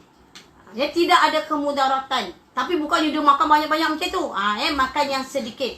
Tapi ingat, sewaktu kamu hidup kat dunia, kamu banyak makan hawa nafsu. Riwayat hadis ada mengatakannya, kerasnya sakaratul maut itu bergantung kepada lazatnya dunia yang dirasai. Jadi orang yang merasai sempurna dalam hidup dia, ada segala-galanya apa-apa dalam hidup dia. Ingat ada sesuatu yang menunggu kepada kamu. Kesusahan iaitu sakaratul maut. Bila sakaratul maut, kerasnya sakaratul maut itu bergantung pada lazatnya kamu di dunia yang dirasai. Jadi barang siapa memperbanyakkan bersenang-senang di dunia, maka ia banyak pula kepedihan yang dirasakan pada saat sakaratul maut. Jadi orang yang merasa sakaratul maut biasa dia kata, semuanya boleh beli dengan duit, semua boleh beli dengan duit. Aircon panas, aku tak apa, aku boleh beli aircon. Kesihatan dia ingat dia boleh beli dengan makan banyak-banyak, bersuplemen dan sebagainya. Salah satunya menyebabkan susahnya orang yang bersenang-senang kat dunia, ingat sakaratul mautnya akan bertambah susah. Jadi berat sakaratul mautnya. Jadi pemakanan ni, soal kelazatan di dunia ni, ada soalnya berkait dengan kematian kamu. Sakitnya, Allah nak tarik kita semuanya. Sakaratul maut. Yang kebanyakan, yang ke-9, kebanyakan makan mengakibatnya berkurangnya pahala di akhirat. Allah Ta'ala berfirman. Jadi yang ini saya nak ingatkan, Allah Ta'ala yang berfirman. Ingatkan, dengar baik-baik. Artinya Allah Ta'ala berfirman kepada mereka berkata, kami telah menghabiskan rezekimu yang baik dalam kehidupanmu duniawi saja, dan kamu telah bersenang-senang dengannya. Ini ayat Allah. Dengar baik-baik. Kalau ada orang kata boleh, dunia pun boleh, akhirat pun boleh. Tapi ini ayat Allah. Dengar baik-baik. Kami telah menghabiskan rezekimu yang baik dalam kehidupan duniamu saja, dan kamu telah bersenang-senang dengannya. Maka pada hari ini kamu dibalasi dengan azab yang menghinakan, kerana kamu telah menyombongkan diri di muka bumi tanpa hak, dan kerana kamu telah fasik. Dan ingatlah ini dalam surah Al-Ahqaf ayat 20. Tengok dalam surah Al-Ahqaf. Dan dalam masa sama, bahawasanya kenikmatan yang kamu dapatkan di dunia itu bisa mengurangi kenikmatan di akhirat. Kalau orang mendakwa dunia pun boleh, akhirat pun boleh. Dengar apa yang Allah Ta'ala ingatkan, bahawasanya nikmat yang kamu dapat dekat dunia bisa mengurangi kenikmatan di akhirat kelak. Sebab tu kita kena ibadah, kita kena menangis, kita kena susah hati. Allah Ta'ala tidak merasakan kita susah zahir. Takutnya kita susah ibadah dengan Allah. Takutnya Allah tidak pandang kepada kita. Dengar orang yang kaya, dengar orang yang ada kedudukan, dengar orang yang ada segala-galanya di dunia. Kamu akan berhadapan dengan kepayahan besok di akhirat. Kamu memilikinya di dunia, nanti Allah kurangkan setiap apa yang memiliki di dunia, Allah kurangnya di akhirat. Sesuai dengan apa yang kamu gunakan sewenang-wenangnya di dunia. Sehubungan dengan nama itu, Allah menawarkan dunia. Allah pernah menawarkan dunia kepada Rasulullah sallallahu alaihi wasallam. Tetapi apa perbuatan Nabi? Allah Ta'ala tawarkan kepada Nabi Muhammad sallallahu alaihi wasallam dunia. Sehingga Allah Ta'ala beritahu kepada Nabi, untuk kamu, aku tidak akan mengurangi pahala akhiratmu walaupun sedikit pun, kata Allah Ta'ala. Allah tidak akan mengurang. Kalau Allah beri kepada Nabi, Allah tidak akan kurang pun walaupun sedikit pun. Tapi Nabi menolakkannya. Allah memberi kismat pada Nabi, tapi Rasulullah sallallahu alaihi wasallam menolaknya. Kenapa Nabi menolak? Jadi anda fikirlah ulama-ulama yang menawar menerima dunia, bercakap soal agama dengan dunia, mereka bercakap-cakap, berhati-hatilah. Kamu bawa jalan yang lain yang dibawa oleh Rasulullah sallallahu alaihi wasallam. Ini Nabi ini Allah nak beri, tanpa Allah mengurangi akhiratnya. Jatuh orang yang susah, jangan kamu cemburu, jangan kamu dengki pada orang si kaya. Kenapa kamu nak dengki pada cemburu pada si kaya? Allah redha dengan amalan kamu yang sedikit. Allah Ta'ala terima dengan amalan kamu sedikit. Kalau kamu redha dengan pemberian Allah sedikit, kerana Allah menyediakan tempat kamu yang terbaik, iaitu di akhirat. Apa kata Saidina Umar apabila dihidangkan jus kurma? Apa yang dikatakan oleh Saidina Umar? Umar berkata, jika mereka telah mendapat Umar berkata, justru kerana manisnya itu yang mencegahku dari minumnya. Kerana manisnya kurma, perahan kurma tu bukan masalah kurma tu halal atau haram, dah tak ada haram dah. Tapi manisnya kurma tu, apa kata Saidina Umar? Kerana manisnya, kerana itulah menyebabkan aku tidak menghalang diriku dari minumnya. Seandainya tidak ada akhirat, tentu aku ikut-ikutan mengurusi kesenangan hidup di dunia bersama-sama kalian. Kerana apa? Kerana apa yang dibawa oleh Nabi macam ni, takkan aku ikut berjalan ke sini. Jadi jalan siapa yang nak mengikuti Rasulullah SAW, jangan melampaui batas. Sebab itu kita kena ingat, apa Saidina Umar ni masa tu dia pemerintah. Apa dia kata, kalaulah benda manis kurma ini aku minum, takut Nabi bawa aku sini, aku ke sini. Kalaulah kerana ini, sebab tu diingatkan, dia yakin bahawa kehidupan orang yang Allah pilih, orang yang Allah kasih, kamu lapar malam 2-3 malam, kamu lapar untuk 1 malam, kamu tak dapat apa keinginan kamu, suami tak boleh memberi kamu apa di dunia, tapi Allah simpankan kamu di akhirat kelak. Jadi jangan merasa suami kamu tu tidak berguna. Yang tidak berguna itu apabila kamu mengikut hawa nafsu, wahai wanita-wanita muslimah. Apa kata Nabi? Apabila isterinya meminta kepada Nabi perhiasan, apa kata Nabi? Aku akan beri kepada kamu hiasan, wahai isteri-isteriku. Tetapi selepas tu aku akan ceraikan kalian. Terus isteri Nabi beristighfar dan mohon keampunan Allah Ta'ala. Sesungguhnya kami hendak bersama-sama kamu, wahai Rasulullah sallallahu alaihi wasallam. Terus mereka tidak minta harta lagi kepada Rasulullah sallallahu alaihi wasallam. Jadi jangan dengki, jangan cemburu kepada orang yang kaya. Jangan kita merasa dia kita kekurangan seolah-olah Allah tak sayang kita. Allah sayang kita dah. Allah Ta'ala memberi kepada kita mengikut keperluan kita. Allah jaga sebab Allah Ta'ala tahu kerana Allah sayang kita dah. Allah menguji kita dengan tingkatan-tingkatan iman. Kadang-kadang kita nampak walaupun dia seorang ustaz, penceramah ataupun sebagainya, ada pangkat, ada jawatan, rumah yang besar, bini yang ramai, belum tentu dia dipandang oleh Allah. Tapi keadaan kita yang sebab kekurangan, suami tak sayang, kita tidak dipandang oleh suami, kita dipandang hina oleh suami, dipandang hina oleh ahli keluarga suami. Apa yang kalian kena nampak? Allah memandang kalian dengan penuh cinta dan kasih sayang. Tunduk sujud kepada Allah dan pandang Allah Ta'ala. Allah merindui kalian, wahai wanita muslimah.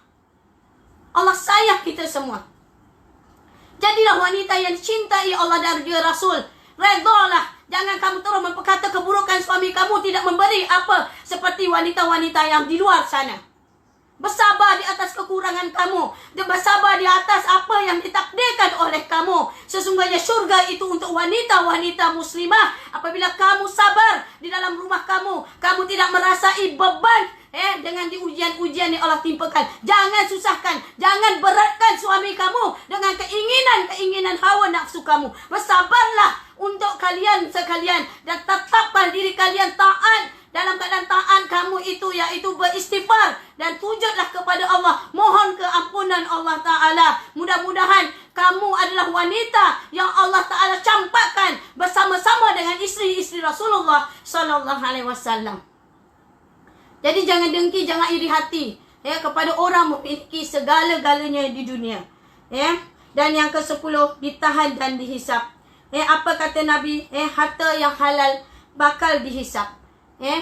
Kalau haram memang jadi seksa lah. Harta yang haram membawa seksa dan akan menjadi harta yang haram, otomatik Allah akan seksa kita. Tetapi harta yang halal, Allah pasti menghisap kita, bakal dihisap. Jadi, kita kaji balik, kita muhasabah diri. Jangan merasai apa-apa kekurangan dalam diri kita. Allah uji ikut kemampuan kita. Apapun kekurangan kita di dunia ini, ada yang Allah tak. Kita minta, kadang-kadang, ya Allah aku nak anak. Allah tak beri kita sekarang. Kerana apa? Kerana Allah tahu ujian-ujian orang yang ada anak.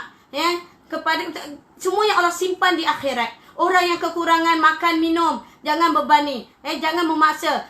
Berdoa kepada Allah. Ya, sesungguhnya Allah tidak pernah tidur. Allah Ta'ala tidak pernah leka dengan tanggungjawabnya untuk mengajak manusia. Kita semua ni wajib beriman dengan Allah dan juga Rasulullah sallallahu alaihi wasallam dalam keadaan apa sekalipun. Dan takutlah kita kepada Allah, kerana orang yang benar-benar dalam keadaan semua senang, semua serba ada, kemewahan yang ada, takutlah kamu sesungguhnya penghisapan kamu semua adalah amat dahsyat. Dan takut apa kita didapat di dunia, kita tak dapat di akhirat. Sebab itulah solat ini benda yang besar. Orang yang rasa memiliki segala-galanya, kamu akan hisap depan Allah. Lepas tu selayaknya kamu solat dalam keadaan menangis dengan Allah. Orang yang kekurangan, menangislah kepada Allah. Kerana Allah Ta'ala sedang menunaikan segala impianmu. Kamu tak berkata, hati kamu terdetik, Allah simpan untuk kalian di akhirat kelak. Jadi jangan ada di antara kita sebagai umat Nabi Muhammad SAW merasai orang si kaya diberi kebaikan, si fakir miskin kamu dihina. Sebenarnya tidak ada kehinaan kepada orang yang fakir miskin, dan tidak ada apa-apa pun yang Allah beri. Takutlah orang si kaya, kerana takut Allah tidak memandang kamu, amal kamu, Allah tidak melihat kamu. Takutlah harta yang halal itu akan menyusahkan akhirat kamu, bakal dihisap. Manakala sungguhnya mohonlah kita kepada Allah. Allah ampuni segala dosa kita, Allah lembutkan hati kita, Allah Ta'ala buka pintu yang luas untuk kita beribadah kepada Allah. Mudah-mudahan penutup kepada amal kita dan Allah angkat amal kita yang pertama, iaitu amal kita menuntut ilmu. Orang yang menuntut ilmu ini ke arah nak mendekatkan diri kita dengan Allah. Semoga syurga kalian pasti Allah Ta'ala, Allah angkat orang-orang yang masih dalam keadaan untuk mempelajari dan memperbaiki. Memang susah untuk kita lakukan, termasuk ustazah sendiri susah untuk lakukan. Tapi dengan pertolongan Allah, pasti Allah tolong kita dengan kesungguhan, dengan keikhlasan. Kerana banyak sangat rintangan-rintangan akan kita lalui. Dunia, nafsu, manusia, syaitan akan menghalangi kita dengan pelbagai halangan. Tetapi insya-Allah, Allah janji dengan rahmat Allah, kasih sayang Allah, Allah bimbing kita, Allah buka pintu lambaran kita yang terbaik. Sebab kita akan menyambut Ramadan, dan maafkanlah dosa-dosa manusia dengan kita. Semoga Allah buka pintu seluas-luasnya keampunan Allah kepada kita. Ya Allah, ampuni dosa kami, ampuni dosa kedua bapa kami, ampuni dosa seluruh umat Nabi Muhammad SAW. Ya Allah, lindungilah mereka yang belajar menuntut ilmu untuk mendekatkan diri kepada Allah. Lindungilah kami daripada tipu daya dunia, Ya Allah. Jadikanlah kami orang yang bersyukur, jadilah kami orang yang benar-benar beriman kepadamu, Ya Allah. La haula wa la quwata illa billahi aliyil azim. Wa sallallahu ala sayyidina Muhammad wa ala alihi wasallam. Walhamdulillahi rabbil alamin.